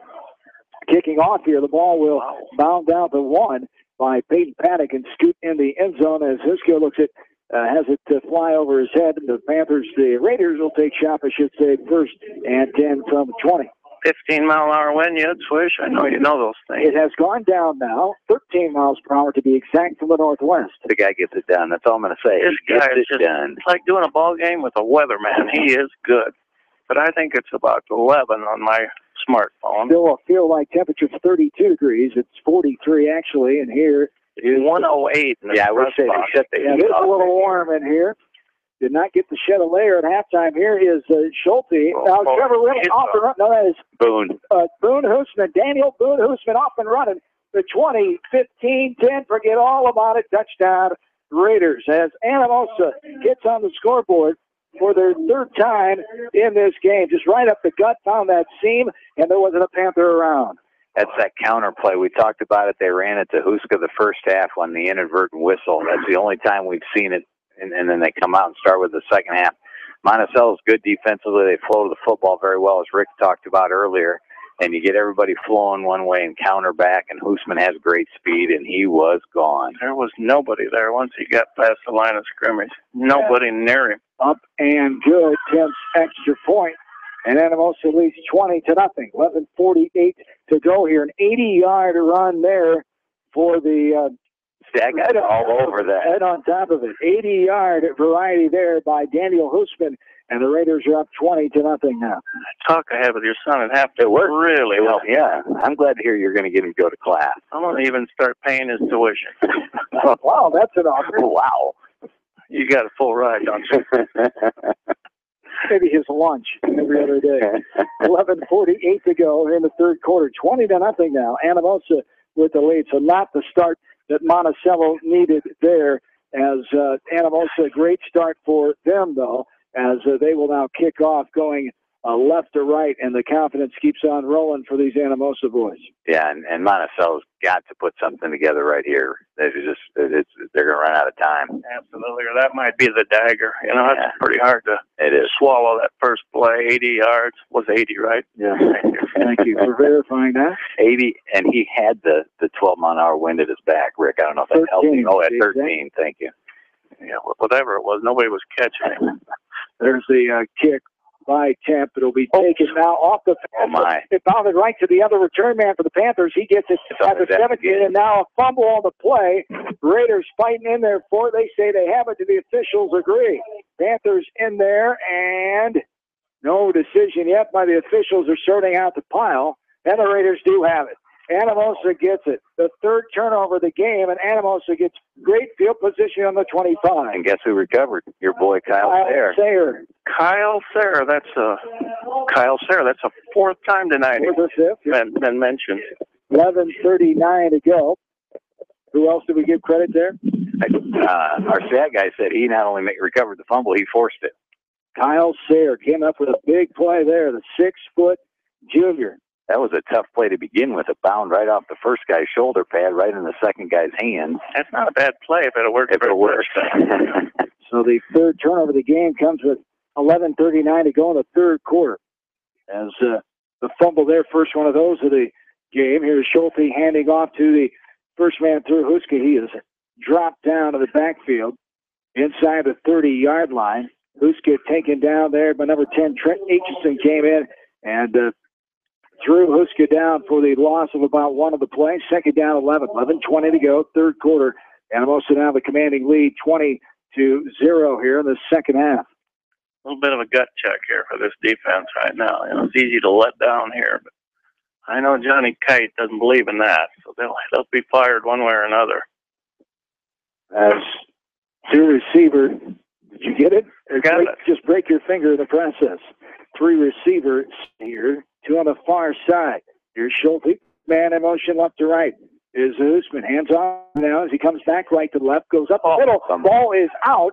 And the Panthers. Right into an Anamosa. Raiders got it back as the Panthers are right there. But that was recovered by, what was it, 64? No, I think it was Nathan Decker, actually. Decker, 56. Thank you. Decker came up with that ball right time, right place, just like on the kickoff return when the Panthers did that, but nice job of the Raiders, able to keep track of the ball that time as a gain of all the way down, just shy of the first down, third down and 1 now after that wacky play, 10-15 and counting, third frame. Rick, I know you'll appreciate this when we'd watch film with Greg Purnell when I was on his staff. If an offensive lineman recovered the football, he was wondering why the heck he wasn't blocking. Three receivers set. They're right up the middle. Is Schulte going to go for the quarterback sneak? And he appears to have it. As Schulte will get the first down to the second half for Anamosa, the 10th of the ball game for the Blue Raiders with 10:02 to go here in quarter number 3. 20-0, Anamosa with the lead. As the clock is wound by the head referee, Anamosa ready for the play here as their momentum continues, going left to right early on in this second half of play. Two receivers set, both on the far side. Schulte under center with Wheeling behind him in the backfield. Wheeling turns around, but there's whistles first and a flag of the play. Yeah, Coach Streets called timeout. Yeah. There was confusion when they broke the huddle. Timeout for Anamosa. They take the first of the ball game. Won't take it with them. 9:40 to go. Third quarter, 20-0 in favor of the Blue Raiders as we're back after this from KMCH Sports. Enjoy the football season with Lasso ERV's Tailgater Special. Huddle up for special deals on new or pre-owned motorhomes. Pick from an all-star lineup of Class A's, diesel pushers, and Class C mini motorhomes at prices for every budget. Visit LassoERV.com for location information and more. This season, tailgate in style and tackle a bargain with a great RV from Lasso ERV. Hi, everybody. It's Jamie Vasky, the voice of West Delaware football, and I had the chance to review the Good Neighbor Society playbook, and I got to tell you, they are friends in our neighborhood designing plays to get you home fast. If you need help getting back in the game, contact the Good Neighbor Society's Rehab to Home team at 563-927-3907. Kramer Brothers Dairy Supply in Monticello appreciates all the hard work and dedication put forth in the classroom and in the gym. Best of luck to all area athletes in winter sports action from your dairy experts, Kramer Brothers Dairy Supply in Monticello. Back into D. Nelson Field, 9.5 to go. Turned up a little bit. As there is a touchdown for Anamosa on the far side as Hoosman, the ball carrier that time, and got the run for a Raider touchdown, their fourth of the night. Yeah, just ran a little ISO play with him in motion, came back in behind the fullback, and he had pretty smooth sailing to the goal line. As Temple come on to kick the extra point. 15 yards on the run there by Hoosman. It's blocked the extra point by Temp. Second time of the night he's missed one of those, and it will be a 26-0 lead here for Anamosa with 9.5 to go in the third quarter. We'll take another break, come back. This is the Area Game of the Week from KMCH Sports. The Edgewood Reminder is proud to support all the area teams in athletic action and appreciates their efforts in the classroom and during sports. Check out all the sports photos in each week's issue of the Edgewood Reminder. Fidelity Bank and Trust in Anamosa and Monticello has a complete line of banking services, including online banking with bill pay and club accounts for all ages. Fidelity Bank and Trust is proud to sponsor all area athletes and coaching staff and wishes them the best season ever. Fidelity Bank and Trust with locations in Anamosa and Monticello, member FDIC. TriVet Associates is a mixed animal veterinary clinic with offices in Farley, Dyersville, and Holy Cross. Our 8 doctors serve the Dubuque, Manchester, Guttenberg, and Cascade areas and provide veterinary services to both large and small animals. For more information, find us on Facebook or visit our website, trivetinc.com. Back into D. Nelson Field, the kickoff, another high boomer just inside the 1 yard line, taken out by Krause. Good blocking there on the sideline. Krause has some room to run. He'll be knocked out of bounds finally at about the 35-yard line by a couple of Blue Raiders. Yeah, Gavin Timp and Dirk Schneider on that tackle, Swish. As Paddock had a great block. Good block. As 9:24 to go here in this third quarter, 26-0. Anamosa looking for their first win in the series since 2011 that took place right here at D. Nelson Field. Would only be their fifth in the last 16 meetings between these two teams. Here is a shotgun handoff. Renitz going right to left towards the middle of the field. Gets close to the 40-yard line for a gain of 4 or so. That may be their longest run from scrimmage. I think you're right. I believe it is. So maybe they found something at halftime. He's marked down at the 39-yard line. Yeah, it's pretty demoralizing to come out at halftime not to be able to run a play and be down 2 more scores, Rick. Yeah, that's tough when you're young and trying to survive anyway. So 3 receivers set. Here is Gray going to hand off. Man in the backfield, that's Krause. Gets tripped up and then taken down in the backfield for a loss at that time. As getting in there and taking the tackle is Hughes, I believe. Eli Hughes that time. And a good penetration again. Swish has just been the constant theme all night long. I just think Monticello's going to have to live through the air, and that leads to that turnover. What else are you going to do? They just can't run the ball. Yeah. 8:20 and counting here in the third quarter. 3rd down and 9 now for the Panthers going right to left. 3 receivers set, 2 in the backfield with Gray and shotgun. Gray marking out the signals. Now he gets it. Looks left. Looks middle. Throws right. It's caught by Rainitz. He scoots his way all the way to the out of bounds, taken out at the 50-yard line. As on that far side, 2 Raiders there collecting in for the tackle, Logan Rubner. And also Dirk Snyder on the far side, I believe, as well. Nice job by Gray. He looked them off a couple times and found, I don't know if he was a primary receiver, but he wide open. Gray's certainly shown, Rick, when he gets time, he's very accurate. He's got a good arm. I saw him play some baseball. He's got a real good arm. Only a junior is David Gray. As 3 receiver set. Here's Gray looking left side, now getting in there and tackling him right on the 45-yard line. That's Eli Hughes, and also number 50. That is Dylan Wood for the Blue Raiders, the 6'2 junior. They mark him down right at the 45. And that was messed up. Switch tried to send somebody in motion. Nobody went in motion, so then he turned to hand it off. There was nobody there to hand it off to, so somebody was confused. As 4 receiver set again. Gray in the shotgun. Going right to left, second down and 16. 7-10 and counting. Here's Gray looking middle. Now rolling right side. Has pressure coming. Going to get rid of it. Almost intercepted just over the fingertips of a Raider, and then it bounds down before a Panther can come up with it on the 44-yard line. It plops out of bounds. Incomplete pass. Second down and 16 still. 7:05 of the clock here in quarter number 3.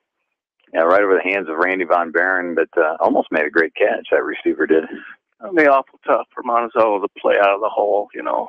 They can't be 3rd and 15, and I just don't think they have an offense for that right now. Yeah.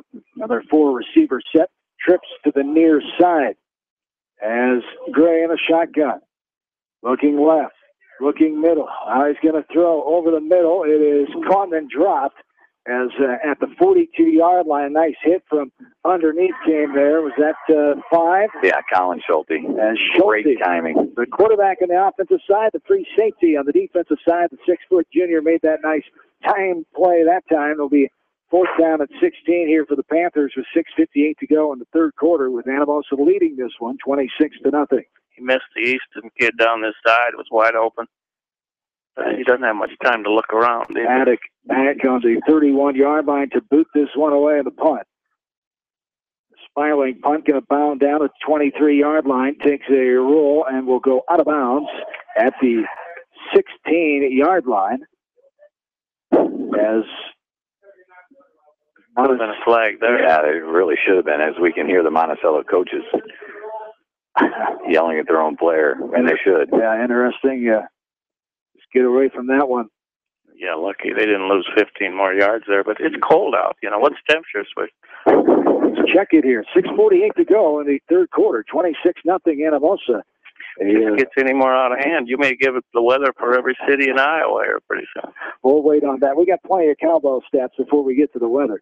This is where Harry starts putting the names backwards. Well, we can start that too. 6:48 to go. Here are the Raiders now going left to right. 1 receiver on the far side. Schulte under center, 3 in the backfield. Puts the man in motion going right to left. That fake hand off the wheeling little pitch left side. Hoosman has a Panther draped all over him, finally taking him down. That's Ivan with the tackle. As just shy of the 30, they'll mark him down about the 25, I should say. Mark him down about the 23-yard line. Certainly not. It's good. Really got good hands, and he just hides the ball well. Yeah. That was not even smooth, Rick. Both guys had to hesitate, but he does. He handles the ball extremely well, and he never appears to be rattled. I'll bet he's a good enough basketball player that you can't screw him up. I can't screw him up. I really don't believe I can screw him up.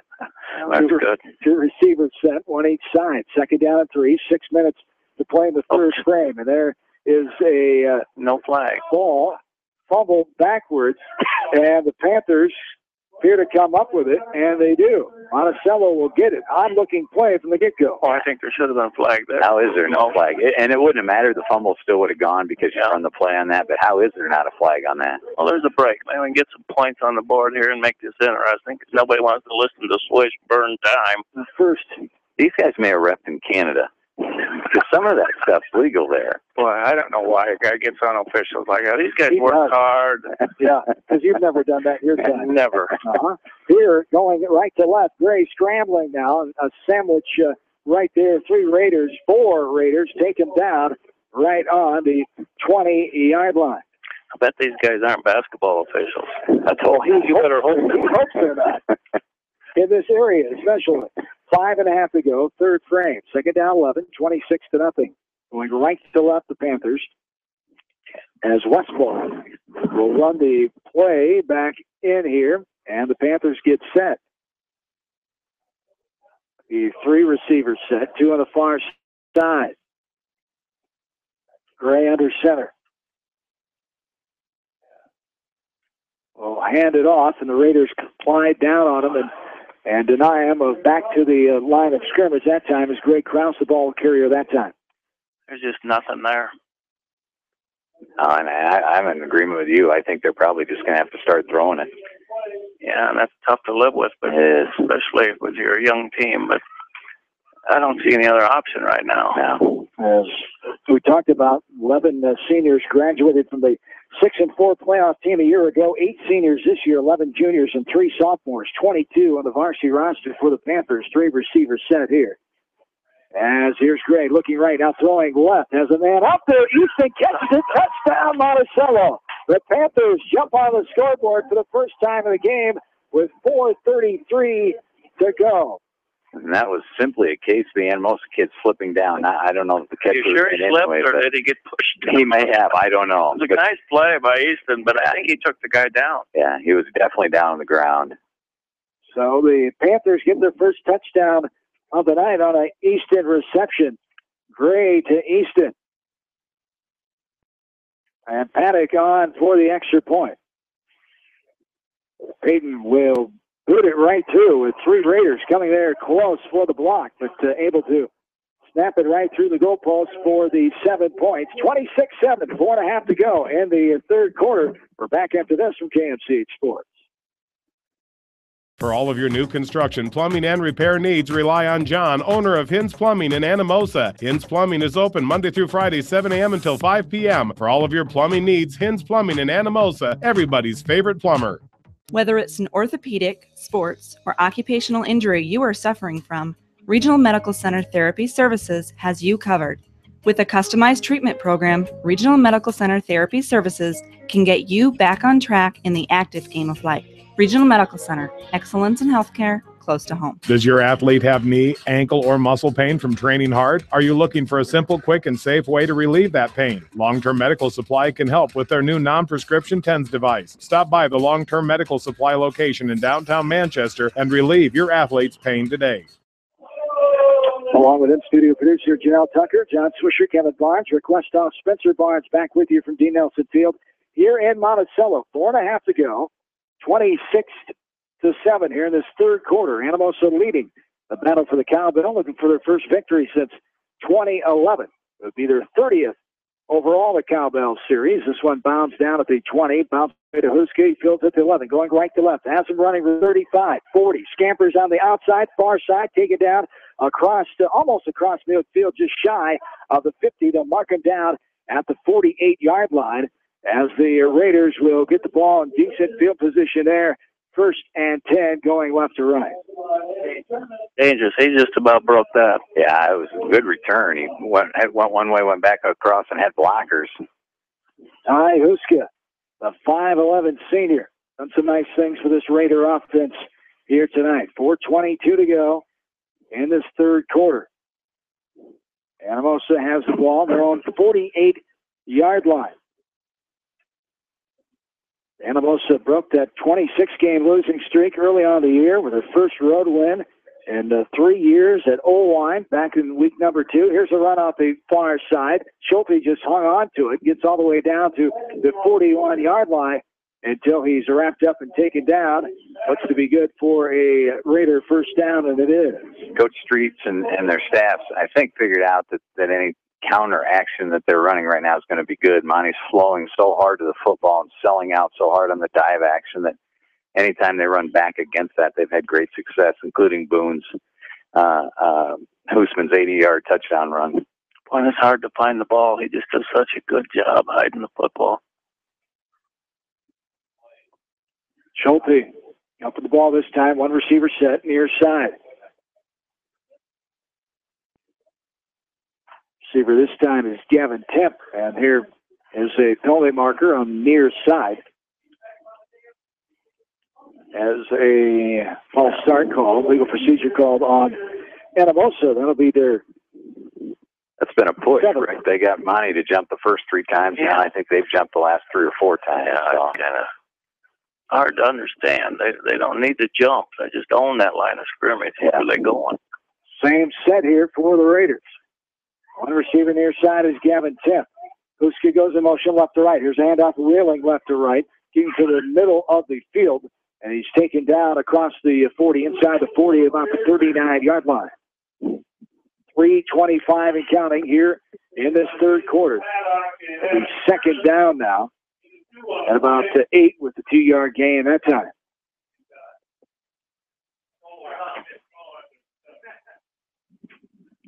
On the 39 with 3 minutes to play here in the third quarter. 95th meeting ever, these two teams. A 76 in the countdown. Here is a fake handoff, now going right to left. It's Huskman. To be taken down just about the 35-yard line. They'll give him the forward progress. He was blasted back by a couple of Panthers, but they'll give him the 35 there, and it'll be third down at about 4 now. And that's the play they scored the touchdown on the counter action. So Monty's figuring that out, which you would expect for a well-coached football team. The play comes in from Schulte, goes over and gets it from head coach Ryan Straits, the 96 graduate of Midland. His second year, spent 10 years down at DeWitt with Central High School, 10 years as defensive coordinator, second year here at the helm of the Blue Raiders. They were 0-9 a year ago. What a turnaround it's been this year. 4-1 for Anamosa. Here rolling out right side. Schulte looking, got to throw, just gets rid of it out of bounds. Major pressure came at that time by Norton for the Panthers, as Marcus Norton, the junior linebacker, bearing down on Schulte, did the only thing he could, just threw it away. And it'll be a fourth down at about 4 here with 2:06 to go in the third quarter. And now, looks like they're going to go for it here, as they initially had the punt team going out. Now looks like they're going to go for it, or field goal. I don't think you'll see a field goal. Looks like they're going to go for it. They are going for it. Schulte comes back in with the play. As a 2-receiver set, Zumba on the far side. Temp is on the near side. Fourth down and 4, 2:06 to go. Raiders lead 26-7. Trying to build on it here. Need 4 yards for another first down. Schulte looking right side. And he overthrows Temp as he was running leg for leg with a defender right on the 20-yard line. And that will be a turnover on downs as the Panthers will get the ball first and 10 from their own 35-yard line. That's a big stop, after coming off a touchdown. Maybe that's the momentum they need. A couple minutes here in the third. Might get back in this. A couple little extra things starting to go on. Looking a little chippy out there, Rick. They sure are. I need to clean that up a little bit. Yeah, I'm surprised there hadn't been some flags. 3 receivers set, 2 near side. And this is Greg, and I hand it off. First man through, gets over the line of scrimmage before he's taken down. Tyler Frazier in on the tackle. Eli Hughes was there, as Greg Krause was the ball carrier at that time. With $1:45 and counting here. 2-yard gain there. Ball's on the 37-yard line. It's just tough when you're 2nd and 8, 2nd and 9, 2nd and 11. Just put yourself where you have to throw the ball. You just don't have any other option. 2nd and 9. Shotgun Gray. 4 receivers. Gray looking left, now middle, now scrambling right side as a Raider right with him. Eli Hughes gets a takedown, but there's a penalty marker coming in from the head referee from behind the play. What would that be? Could have been a face mask, I thought, but I don't know. There wasn't any blockers there to hold him. It is holding. Holding. Hold. Oh, I did not see that. I didn't either. First penalty of the second half, 4th of the ball game. So holding on the play after the Big sack there by Hughes. Declined. It'll be 3rd and 3 blocks. 3rd and the trip to Hoptown. Short trip to Lowtown. As there is a 4-receiver set now. Shotgun Gray. Gray looking middle, now left. Going to throw left, has a man there. It's caught by Ramsey, dropped the ball. It's great contact came there by number 29. That's Kyle Shapansky, the 5'9" junior. And Flair down. And Renitz is down. Renitz, a little extra crook there in that play. He took offense to Shapansky, but Shapansky had no idea where the ball was. No. He was driving. He thought Renitz still had it. Good clean hit. That was good football play. Very good football play. Shapansky made a great read from his corner and came up and was there at the same time as the ball. 1:15 to go as Renitz able to walk off on his own power. The 3rd quarter.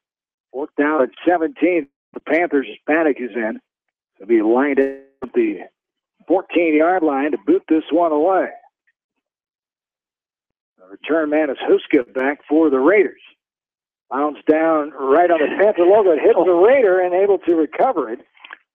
Anamosa dropping down on it is Jay McLean, the 6-foot sophomore. That was a terrible play and then a great play by McLean. He just had no clue it was there, turned around, hit him, and then he made a great play to recover it. So, yeah, that would have been a big play for Monticello. It would have given him some momentum, but the Raiders get it back on the 46-yard line, going left to right. 1st and 10, 1:07 to go in the 3rd quarter, with the Blue Raiders leading this ball game 26-7. One receiver near side. It's Temp. Under center is Schulte. And in motion, left to right, Huska. Handoff right up the middle is Wheeling. He'll get over the 50-yard line. Taken down by a pair of Panthers is Norton and also Aitchison. Joined for the tackle that time. Under a minute to play here in the 3rd frame. They've kind of gotten away from that a little bit here the second half. They've had success with that counter action, but that success is based on, establishing the fullback, and Wheeling's a great runner, so you got to get back to establishing that, and that's what they did there for 6 yards. Yeah, I think if this was a 2-score game or something, they just pounded on them, but you're right, they're going to start pounding it again, I think. 2nd down at 5, 30 seconds to go. 2 receivers near side.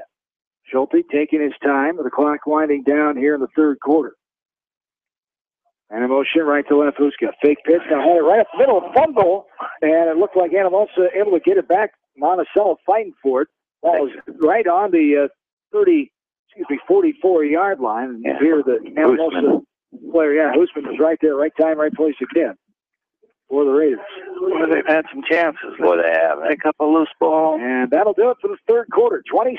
Anamosa with the lead here in the 76th annual Cowbell game. We're back after this from KMCH Sports. At Tauke Motors, we believe in a gentler, simpler way of doing business. Check out our large selection of new and pre-owned vehicles, as well as the great incentives at TaukeMotors.com. If you're looking for a new, pre-owned vehicle or service on your current vehicle, come to Tauke Motors, Chrysler, Jeep, Dodge, and Ram on 9th Street in Dyersville.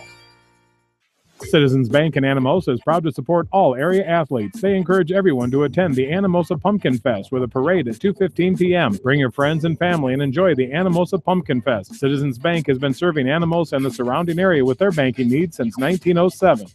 GMB Bank in Manchester is proud to support all area athletes and their communities. The GMB team is your connection to convenient banking and everyday time savers, like your debit card, online banking, bill pay, and mobile banking. Connect with a financial partner who truly understands your needs. GMB Bank, member FDIC. Monticello Equipment wishes the best to all area teams and coaching staff for a successful winter sports season. They realize all the hard work and dedication it takes in the classroom and in the gym. For all of your farm equipment needs, Monticello Equipment, your certified Gold Star John Deere dealer in Monticello. Larry at Greenworks Landscaping can create the look you've always wanted with landscaping, trees, and shrubs, retaining walls, paver patios, fire rings, and windbreaks. Larry can deliver bulk mulch. And edgers, call Larry at 563-920-3776. Greenworks Landscaping, from complete custom landscape to the do-it-yourselfer. Strength on its own can be impressive. When consistency is added, that's when it becomes real. Northwestern Mutual has been able to deliver real financial strength for over 150 years through every economic environment. Contact me, Mitch Payton or Matt Schulte today. Northwestern Mutual, insurance, investments, ideas. Many of us spend more time thinking about what's for dinner than thinking about retirement. But if you think your retirement needs deserve more attention, Edward Jones can help. Stop by Edward Jones Financial Advisor Kent Stryker's office at 400 West Main Street, Suite 100 in Anamosa. Edward Jones, making sense of investing, member SIPC. Back into D. Nelson Field. They called for a measurement. Didn't look that close from our angle, but 3rd down and 1 is the call here, as it was short. As the Raiders go right to left. Here is Schulte pulling out, going up the field on the far side, getting to the 40-yard line, and we'll get the first down. The flags are the sideline markers were the wrong way. They didn't switch them yet. Didn't get the memo to reverse on the change of the 4th quarter. It looked like they had to turn around on the other way to get the first down. 11:50 and counting here. As the Raiders come back and get another first down. It'll be their 3rd of the second half, 12th of the ball game. I think it's going to take some turnovers to get back in this, and it's just tough to score. We've had 4 in this game, 2 interceptions, Monticello, 1 fumble, and 1 fumble by Anamosa. As there's a delay of game called on the Raiders, their 3rd penalty now in the second half, and their 7th of the ball game. And it looks like they're trying to slow the pace down a little bit, but that'd be a little early for that. I don't think they need to slow it down. They just need to pound the football. Yeah. I don't think they can stop them. 11:28 to go in the game. Left to right motion, Hoosman right up the middle. The handoff, fake handoff, a good fake again by Schulte. He took it, the delayed run right up the middle. The Panther defense finally recognized him and took him down at about the 37-yard line. You know, and we give Schulte a lot of credit, and we should. He does a great job with that. But Wheeling's just as effective. He carries that football like he has it all the way through and gets himself tackled every time, whether he has the ball or not. Carrying out that fake. Great job by Wheeling, the junior for the Raiders, on the talented juniors on this team. 17 juniors, 13 seniors, 30 on the roster. No sophomores on the varsity roster. There's a pass left side. It's broken up. Intended for number 11, Von Barron, Joel Von Barron, the 6'4" senior. Good job of their Paddock. And did Easton get a paw on it? 21. There was a Paddock. Peyton got it. And that was almost a pick 6. Yeah, boy, that's the 3rd time they've tried to run that slant. It's just a lot of traffic. They're playing man out here, and I think they're going to have to go up the sideline with a fade route rather than trying to throw it back into the box because they are loaded up in there. 10:46 to go in the game, 3rd down and 8. Far side receiver, man in motion, Huskill left to right. Big handoff, Schulte trying to get rid of it, doing something, but taken down in the backfield. Panthers get in there. Marcus Norton, Peyton Paddock, Garrett Renitz in on the play. Also, Corey Jones was around the vicinity as well, as the Raiders will have to find their way with a 4th down and 13 here. And that was play action, trying to throw it back across the backside. He just didn't have the time. The play action didn't fool buddy. And again, Monticello's got sometimes 9 guys in that box. It played well defensively here the second half. Temp back to punt it. He's on the 47-yard line. He'll boot it away. Low line driver bound down at the 19-yard line and go out of bounds right there. That's where the Panthers will take over. 1st and 10, going left to right as the Raiders lead this one 26-7 with 10:02 to go here in the 4th quarter. Still plenty of time, but some things got to go very good here for the Panthers and quickly. Yeah, they just don't have the offense to score quick, I don't think, but they're going to need to. It's almost desperation time, really. Well, they got the wind at their back, which is how fast Swish. Where are we at, Swish, on the wind? The wind is, it's dropping down even more. 10 miles per hour from the west now. Changed direction as well. Oh, no. As 3. Hey, that smartphone. Out. The Raiders had it. Somebody, he fumbles it, and another Raider gets down on it as up the 24-yard line. It ends up back with Monticello. Somehow Monticello got it back. Yeah. Three Raiders had their hands on that. Getting in there is number 54, Corey Jones, the 5'10" junior. He got it back. And so the Panthers will pick up a gain of about 5 or 6 on the play. It was Kibber Swish who recovered it.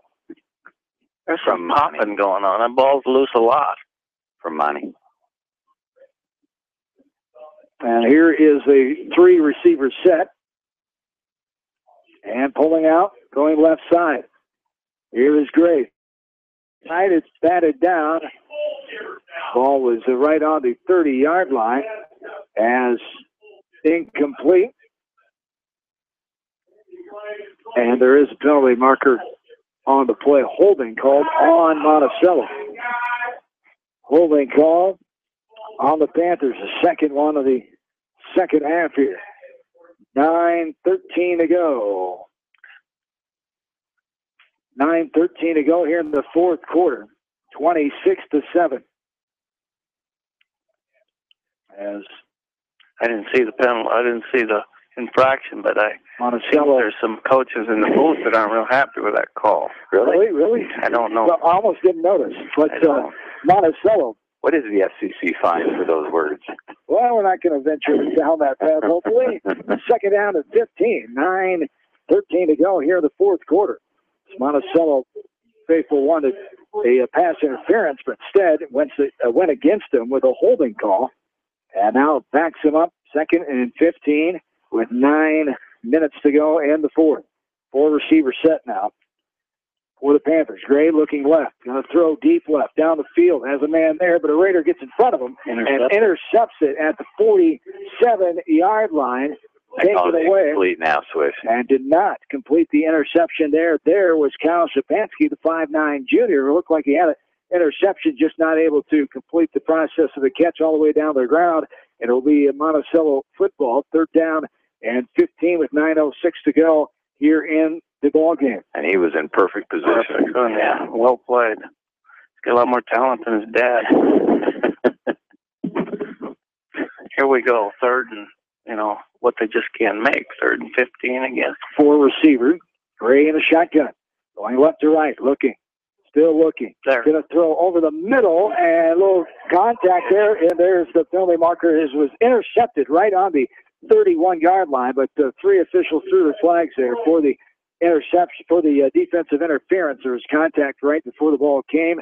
Out of the way. Who had that interception? And that was Tim, yeah. But now there's a injured Panther in the middle of the field as well, with 8:55 to go here in the fourth. Quarterback.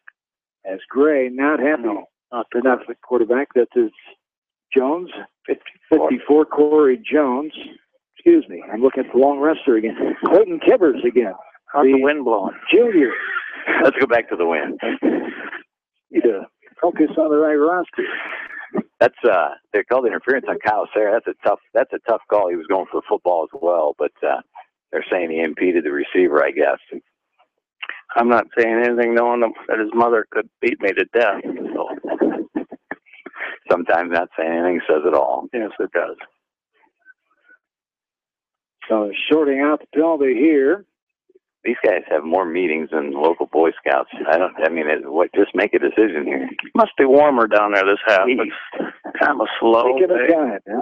What is the temperature, Dr. Swish? Are we going there again? Please. Still the same. Well, no, it is actually warmed up a tad. See, I told you. Feels like 34 outside, 43 degrees. It's the temp with 8:55 to go in the fourth quarter as the pass interference call comes on the Anamosa. Coach Kate wants an explanation, wants to talk further with the head referee about something here. Same temperature in the booth, 106. It is. And now they coming out and measuring here. See if the penalty gives them enough for a first down. And it does. Panthers will pick up the first down, first one unofficially of the second half, as fourth of the ball game. 8:55 to go as Monticello. Another chance here going left to right as the ball is on their own 29-yard line. Need something here on first down. 4 receivers set, 2 each side. Gray in the shotgun. Gray looking middle. Now left, now throws right. Has a man there, and just over the outstretched arm and dive of the intended target there at the 40-yard line as Adam Turnus, the senior, just could not haul that one in. Yeah, good double move. He was open. He had a couple steps, just overthrew him a little. But he threw it right where only he could catch it, Rick. He threw it in the hole of the zone and just didn't quite have the speed to run it down. I wonder what Monticello's first down average is, minus something, don't you think? It's got to be. Second down and 10, 8:44 to go. Here's a 4-receiver set, shotgun formation. Here is Gray going to pick it up and throw it over the middle. Intercepted right at the 35-yard line. Off and running is Kyle Sayre, the 6-foot junior, going to be taken down at the far side. The Raiders get it back. The 4th turnover of the game for Monticello, 5th total in this contest. Just trying to throw that slant pass. There's just too much traffic in there. You throw it right to him. Yeah. And Anamosa will take over. You're in good field position here at the Panther 24, 1st and 10, 8:35 to go. 26-7 in favor of the Blue Raiders here. This whole crowd is slowly drifting out of here. So the Panthers bid for a 3rd win in this series. Looks to be denied right now. Raiders hoping to get their first win since 2011 when they won here. And back out there is a new quarterback now. Fumble on the play. Lost and picked up right at the 25-yard line. Jay McLean is the backup quarterback, the 6-foot sophomore. As McLean 2 of 5 passing, 16 yards on the season, as he has 19 carries, 73 yards, 3.8 a carry as the backup quarterback for the Blue Raiders. Second down 11 on the 1-yard loss. 8:05 to go here in the ball game. They really like him, Swish. Athletic, throws a great football, smart. As going right to left, here's a pitch left side. Hoosman, the ball carrier, wrapped up inside the 25 at about the 26-yard line, as Hoosman is taken down by Marcus Norton. The defense should get some credit. They haven't given up anything this half. They've been put in bad positions. Scored on, the kickoff, or was that a punt return? Or the long run, the very long first play, long run, yeah, just a misdirection. But they have overall, they've been very good tonight. 3rd down and 6, 7:20 to go in the game. Going right to left, the Raiders. McLean looking, rolling out right side. Intercepted there on the far side, 30, 35 on the far side. And Monticello trying to get all the way to the house. Newton Paddock will fumble the ball. Not sure if he's able to get in. No, he's out of bounds. Not able to score at the 5-yard line. As 1st and 5 here. 1st and goal from the 5, 7 minutes to go. Big play. Obviously not what you want to happen when you bring your backup quarterback in for some experience. 7 minutes, score here. Still got a ball game. So Monticello, field position here on the long interception there by Peyton Paddock. 2nd turnover of the game for Anamosa.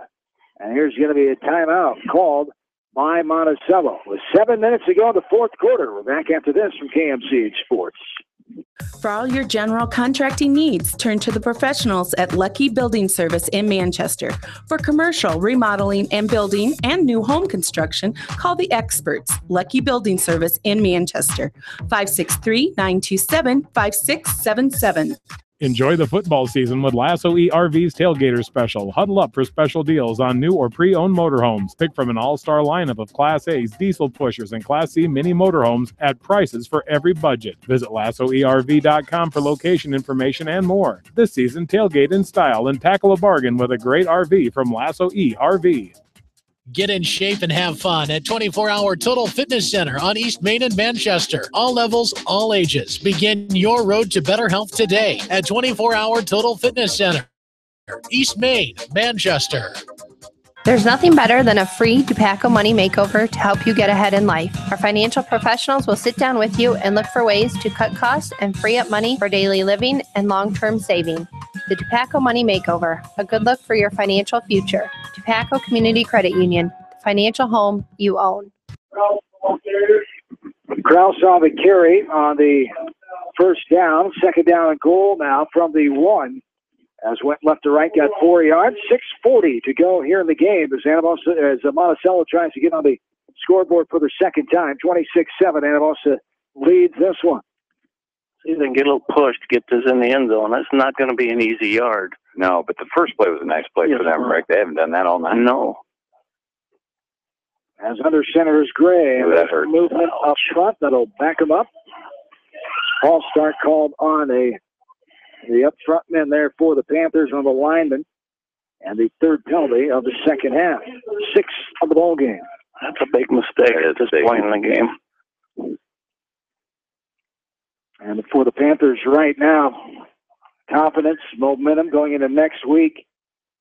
Bringing in the number 1 team in the district in Cascade. Cascade Anamosa will be tied after tonight, barring what Cascade did tonight. Here is rolling around out right side. Gray running for it, going to throw it away in the end zone. With it caught. Touchdown. And it is a touchdown for Monticello. The delayed call. The official finally came in and made it, but the touchdown there. As catching that one in the corner was a Stahlberg who hauled it in. Whoever it was, man, heck of a catch. Nice catch. Lane Stahlberg, 33. the junior, usually a running back, made the catch there in the receiver position for Monticello. They're on the board for the second time tonight. And give Gray a ton of credit as well. He went left and then rolled all the way right, had enough speed, and he threw a perfect pitch. Looked like he was going to just throw it away. Yeah. Again, like we talked about earlier, threw it where only his guy could catch it. It was pretty good coverage by Shapansky. Going for 2? It appears to be that way as now timeout. Timeout called by Anamosa as Monticello looks to go for 2 here. 6 minutes to play in this ball game as Monticello at 2-3. 2-3 overall. 1-1 at home and 1-1 in District 4. As I said, they will be at home. Homecoming next week here in Monticello as they welcome in Cascade, one of the undefeated teams in the district. Cascade just that one non-district loss to Iowa City, Regina. Anamosa will have another one of the top teams in the district, Mount Vernon, next week at home for also the homecoming for the Blue Raiders next week in Anamosa. Swish, they're going for 2 because Paddock's sitting here on the bench.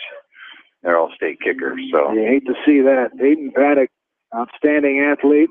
He's going to make some tackles tonight too, but of course known for the leg. And as Coach Barnes just alluded to, the all-state kicker, as the Panthers going for the 2 points here. 6 minutes to play, 26-13. Under center is Gray. Gray will look left side, going to throw it up there. It's going to be knocked down by a Raider in the end zone, so the 2-point conversion denied. With 6 minutes to play, 26-13 the lead for Anamosa. We'll take a break. Back after this from KMCH Sports. You expect big in the football field and not on the road, so when the unexpected happens, call Krager Body Shop in Dyersville. They specialize in major and minor collision repair and frame straightening. For all of your auto body work, see Krager Body Shop in Dyersville. The Manchester Press is your community newspaper. Check out the sports section for game stats and photos of area players and game highlights. The Manchester Press, serving the area for over 130 years. Monticello Sports is your retail sporting goods store in Monticello. They carry shoes, uniforms, and equipment and do screening for all area schools. Monticello Sports is your specialty sporting goods shop in Monticello. Great food and great fun with friends. That's what's waiting for you at Beaver's Lounge in Manchester. Check out their Thursday night bucket of wings special and Friday night fish special. Beaver's also has a different lunch special every Monday through Friday. Beaver's Lounge on the corner of Main and Madison in downtown Manchester. Leave it to Beaver's to show you a good time. Newhouse Construction and Concrete is proud to support all our area athletes. Give Phil a call at 927-5178 for your commercial, ag, or residential projects, or visit newhouseconstruction.com. Newhouse Construction and Concrete turns design into reality. Back into D. Nelson Field, 6 minutes to go. Here's the onside kick taken by the Raiders at about the 49-yard line. Now a flag comes in from the far side official. I think they may have went before they were set. Monticello's missing their kicker. Paddock's on the bench. They probably don't have any more options here, but it's going to be an onside kick anyway, I would think. So Von Barron on the recovery did a nice job. I think they're going to. I don't think the referee blew the whistle. I think that's what the whole deal was. I don't think the head referee had blown the whistle yet. It's called an inadvertent whistle or a non-inadvertent whistle. Let's have a meeting. Yeah, let's do. And we can check the weather in the meantime. How's the wind? It's completely gone. 5:59 to go. Here in the fourth quarter. Apparently that is worn through. There must be a fan on the flag. No, it's gone back up. 14 miles per hour from the west still. 43 degrees. The field-like temperature 30 at 9:30 here at D. Nelson Field as Anamosa looking for their first win of the series since 2011. 43-29 and 3 ties. The overall series between these two teams has started back in 1895. 49-40-5. Monticello leads it. The 95th meeting overall between the two schools, Anamosa and Monticello. Battle of the cowbell established in 1939 between the two principals who reuniting the series, wanted to get a little rival flavor. It was rough, and they abolished football in the late teens there in Anamosa, and now another flag comes out as the kick is recovered at the 45-yard line by Anamosa with just under 6 minutes to play here in the ball game. And again, another false start called on the Panthers. Do they have to take this, Kevin? Yeah, because it's a dead ball. I see. So they don't have a choice. Great rule. Yeah. You know, this rivalry's gone. You think of some of these, got two good young coaches here, but boy, there's been some great coaches in this rivalry. Aljo and Nelson, boy, those two guys went at it how many years? Absolutely. Dean Nelson here for 33 years. As Bob Aljo at Anamosa for almost 20 years. They went back and forth over the years. And then Anamosa has had gone through the coaches here in the last few years. Monticello able to establish coaches here over the last 30 years. It helped that Coach Nelson, of course, stayed till 1990 before Dave Strang came in. There is a kick all the way down to the 25, going to be taken at the 24 by Huska. He puts the brakes on, now is tackled inside the 25-yard line. 5:52 to go in this fourth quarter. He did the most important thing, though. He fielded it and hung on to it, so he did a good job with that. So the Raiders will come out, first and 10, on their own 25-yard line. 5:52 to go. Be interesting to see who the quarterback is now. I can tell you. It'll be Colin Schulte. Going back. Coming back in. It appears to be Schulte, and it is, as one receiver near side. Man in motion left to right. Here's the handoff right up the middle. No, he kept it. A good fake again, but Schulte, the ball carrier, kept it on the outside, tripped up, and taken down after maybe a gain of 1. You don't want to throw here, but boy, they have 9 guys in the box. So if one of the backs breaks through, they're going to have a long run. I mean, they're shooting gaps, and they're just daring them to throw it here. 5.5 to go in the game. Second down and 9. That last interception, I don't think he's going to throw here. No. One receiver near side. As 3 in the backfield, under center is Schulte. And there's a little jumpage on the right side there by... Both teams Monday are going to practice counting to 2. Wow. A lot of that tonight. How many is that, Swish? Another penalty. That will be the 5th in the second half. 9 on the game for Anamosa with 5:13 to go and counting here in this ball game. Second down and now, is that 14. From the smartphone or is that from the smart announcement? He's just a wealth of information. From the paper. He knows the weather. He knows the wind speed. He knows the penalty. No thanks to you and your great help. I'm going to give you some help later at the Eagles bar, so go with it. On the far side, one receiver. Under center is Schulte. Here is a little pitch. Huska going left to right, being in there and taking him down to the backfield. And Monticello as Aitchison, and initially getting to him is Logan Westfall, the sophomore defensive back, taking Huska back for the loss that time. 4.5 to go here. Third down and 16 now for the Blue Raiders. Well, I give those kids a lot of credit. Give those coaches a lot of credit. They have got that team fired up, ready to play. They still think they got a shot. Yeah. That and that blonde behind us still think they can win. Down 13 here with 4 minutes to go in this game. Avid Panther fan behind us. An Anamosa girl by trade, though. Here's a throw right side down the wall. It is caught. What a catch indeed. On the far side going up. There's Zumba. Going up and getting that jump ball from his basketball days there, the talented Zumba. Snatching that one out of the air away from the defensive backs. And right on the back of Norton, leaped up and grabbed that ball, the 49-yard line. A 29-yard pass play there. Schulte to Zumba for another first down. That's throw it up and let your ass. That was dangerous, wasn't it? Yeah, but the kids got out after. Yes, they did. 3:50 and counting here in this fourth quarter. On receiver, near side. Under center, now a hard blitz coming, and jumping over is Trent Aitchison. The offsides ball will come there on the Panthers. I like that though, Rick. They don't have anything to lose. If you Coming off the right, blitz, came a little early. What the heck? You got to gamble now. Yeah, if you time it right, you cause disruption. Maybe put the ball on the serve. So I don't think anything wrong with that. So it'll be a 1st and 5 from the 46-yard line. 3.5 to go now here in this game.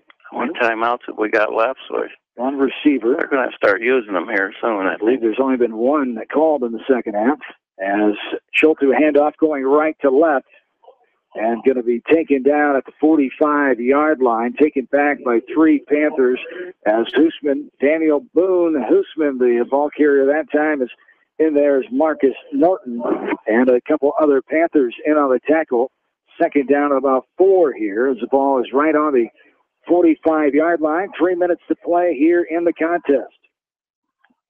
As Anamosa will improve on to 5-1, able to hang on here tonight as will stay undefeated in the district. Monticello will drop to 2-4 and 1-2 in District 4. Both have competitive games coming up next week. 2 of the top teams in the district we've talked about. Timeout is a timeout for Anamosa. Timeout for the Blue Raiders with 2:40 to go in the game. We'll take it with them. 26-13 in favor of Anamosa. We're back after this from KMCH Sports. Pete's Small Engine Repair is your small engine specialty repair shop in Monticello. Best of luck to all area athletes and coaching staff for a great season from Pete's Small Engine Repair in Monticello. Our local sports teams build strong programs by mastering the fundamentals of the game. Our F&M Bank team has also built a strong foundation on mastering the fundamentals in banking, where a handshake goes a long way. You are provided clear-cut solutions to your financial questions, where you are greeted by name. This is the F&M Personal Touch. F&M Bank, the right choice. Member FDIC. Going above and beyond is a standard of care at Above and Beyond Home Health and Hospice Care. Their compassionate staff cares deeply about the comfort of their patients. A nurse is available 24 hours a day, 7 days a week. Above and Beyond Healthcare, the more they care, the more beautiful life becomes. Proudly serving Jones, Jackson, Johnson, Lynn, Clayton, and Delaware counties. Back into Dean Nelson Field. John Swisher, Kevin Barnes, request off. Spencer Barnes along with you. Man in motion, left to right. With the 2.5 to go in this game, as right up the middle, and ran into a Panther brick wall that time as that was Wheeling, the ball carrier. Another timeout called here by Monticello. So Coach Streets and company, great strides this year with the program, as we've talked about.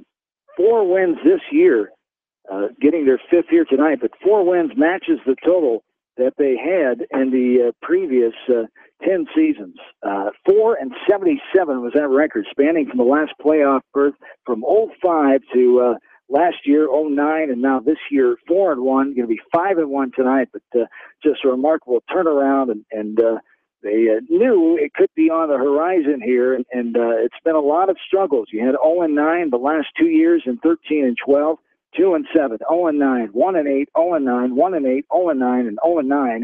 The best record was 8-2 since that 2004 playoff, last winning season for the Blue Raiders back in 2004 with then head coach Jeff Kane two really good young coaches. I mean, I know DeWitt really hated to lose Ryan Streets. University of Dubuque didn't want to give up John Kite, so these two schools are lucky to have them. Going in the right direction, it appears, of course, is third down and 4, rolling out. Schulte throwing right side, has a man, it's caught. He take it down just shy of the 35-yard line, as that was a Wheeling rolling out of the backfield and getting the reception that time, I believe, as a first down. Another first down for Anamosa. It'll be the 5th in the second half, and the 14th down of the ball game. Spencer's tapping his dad on the shoulder. His dad thinks he's going to give him some stats. He said, I need an extra 50 to go back to school with. No, extra 50. Apparently he thinks he's going with you guys after this. Well, he's welcome.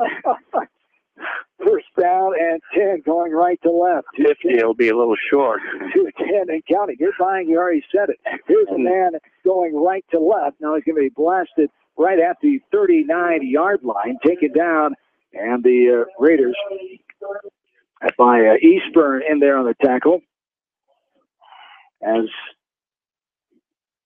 Anamosa trying to drain this clock down, second down at 10, 1:45 and counting here in the ball game. I remember Elliot Eastburn when he was coaching, helping his dad over at Midland. He was in 3rd grade. He used to come in the locker room. As two receivers set under center now. And we have whistles. Schulte. Huska was in. Delay game. And delay game is called on the Panthers. There's 6, the Raiders, I should say. There's 6 penalty of the second half with 1:28 to go. Second down at 15 now. Good time to take that. Yeah. Yeah, you want to use every second you can at this point. Anamosa came in averaging 30 points a game, as they were almost there tonight, and they were allowing 14.8 points a game, so at the 13-point mark now. And here is a run right up the middle for the Panthers to get inside the 35-yard line. Going to be down at about the 33. As Wheeling, the ball carrier again that time. You know, early this looked like it could be a track meet, so the Monticello kids have played hard here, but just don't have enough offense to get over that hump. They give up 26 points. That's hard for them to do that. What did they give up last week? 10, right? 10 to Mount Vernon. 2 receivers. And a motion left to right is Huska. Here's a handoff. First man through on the far side. Wheeling again. As we'll get another short game with 40 seconds remaining. 26-13. Here the lead for Anamosa. They will improve on 5-1. 4-0 in the district. Their road record sits at 3-0. Monticello will go to 2-4, 1-2 in the district, and 1-2 at home. Both teams, as we said, homecoming home contest next week with Cascade coming here. The Northern Battle of 151, and then Anamosa will host Mount Vernon, taking a knee, and that should do it. As the Raiders. Well, the problem with taking a knee switch now, they got to play one play of defense because they switch. Yep. They will come back out. 10.8 on the clock here in the contest. Classy thing to do by Coach Streets, but keep one more play. 2 well-coached teams, I think, don't you, Kevin? Yes, without a doubt. They're going to be, down the road, these teams are going to be something to handle. Yeah. Anamosa could be a threat in that playoff situation if they can stay. Who will they have to play? Right now, slotting themselves for the 3rd spot. You compare them up to District 3, but the 125-mile rule this year, you don't necessarily have the same format that we've seen the last several years. Here's the ball thrown down the sideline. It's going to be intercepted at the 40-yard line, taken down, and that's the way with 1.6 on the clock still. Well, if they win next week, Swiss, they're slotted guaranteed second. You know, and playing for first. So, but second or first, either way, they're probably hosting. I'm sure they're hosting, you know, and that's a huge advantage at this time. You got to travel if you don't have travel, and so on a Wednesday night. But it's exciting time. Kids have done a great job. It really has to be over there. Yeah, the attitude in the hallways probably changed. Without a doubt. It's a lot of fun to be around, and it's a great group of kids. They really are. So it's fun to be part of that. Good junior class. Yep. With good seniors mixed in. Yeah, 17 juniors, 13 seniors, and they are 5-1 here tonight with matching the best start in school history since that 2004 playoff team back in 2004 as the last time they've made the playoffs as well. And they have slotted up that spot now in the playoffs, have the Blue Raiders with beating 4 of the district teams. We'll take a break. We'll come back and start to wrap things up here from D. Nelson Field. The final score, Anamosa gets the cowbell back. They win it tonight, 26-13, as the players come over and get the cowbell trophy from Principal Joan Young. And the celebration is on. The student section coming out, mobbing the Raiders right in the middle of the field. And the Raiders take this one tonight, 26-13. We're back after this from KMCH Sports. At Georgian Auto in Manchester, their approach to auto repairs is simple. Fix it right and get you back on the road. From tires to transmissions, they fix it all. Georgian Auto in Manchester, where complete automotive service and repair is their complete focus. Bob Stephen Motors in Manchester proudly supports all area athletes. Bob Stephen Motors is your locally owned and operated GM dealer in Manchester. Check them out on their web at bobstephenmotors.com. Making decisions about your healthcare options does not have to be difficult. Above and Beyond Home Health and Hospice Care in Monticello provides a variety of services to meet your healthcare needs. Above and Beyond Home Health and Hospice Care, serving Jones, Delaware, Dubuque, Jackson, Cedar, Lynn, Clayton, and Johnson counties. A great night out awaits you at Hartridge Golf Course. Join us for Taco Tuesday and our Thursday night specials featuring roasted chicken. Watch the Iowa games with 50-cent wings and drink specials at Hartridge, north of Manchester on 195th Street. Long-Term Medical Supply downtown Manchester is a proud supporter of all local athletes. Shop their sports and orthopedic department for all of your athletes' medical equipment needs. Long-Term Medical Supply, your local medical equipment choice. All Seasons Auto Body in Monticello specializes in body repair and painting on all makes and models. All Seasons Auto Body offers free estimates and reasonable rates. Open Monday through Fridays and Saturdays by appointment. Northeast Iowa Telephone Service in Manchester has everything you need to stay connected. Northeast Iowa Telephone has a staff of professionals available to help you get connected, from the installation of your new entertainment system to cable and data wiring in your home or business. Northeast Iowa Telephone Service is your sight, sound, and electronics connection on South Franklin Street in downtown Manchester. Back into D. Nelson Field one final time here tonight as the Blue Raiders get the victory by the score, 26-13, as they take the cowbell back. First time in the series since the 2011 win. As we close this one out tonight, Anamosa gets a 26-13 victory as they led 13-0 at halftime.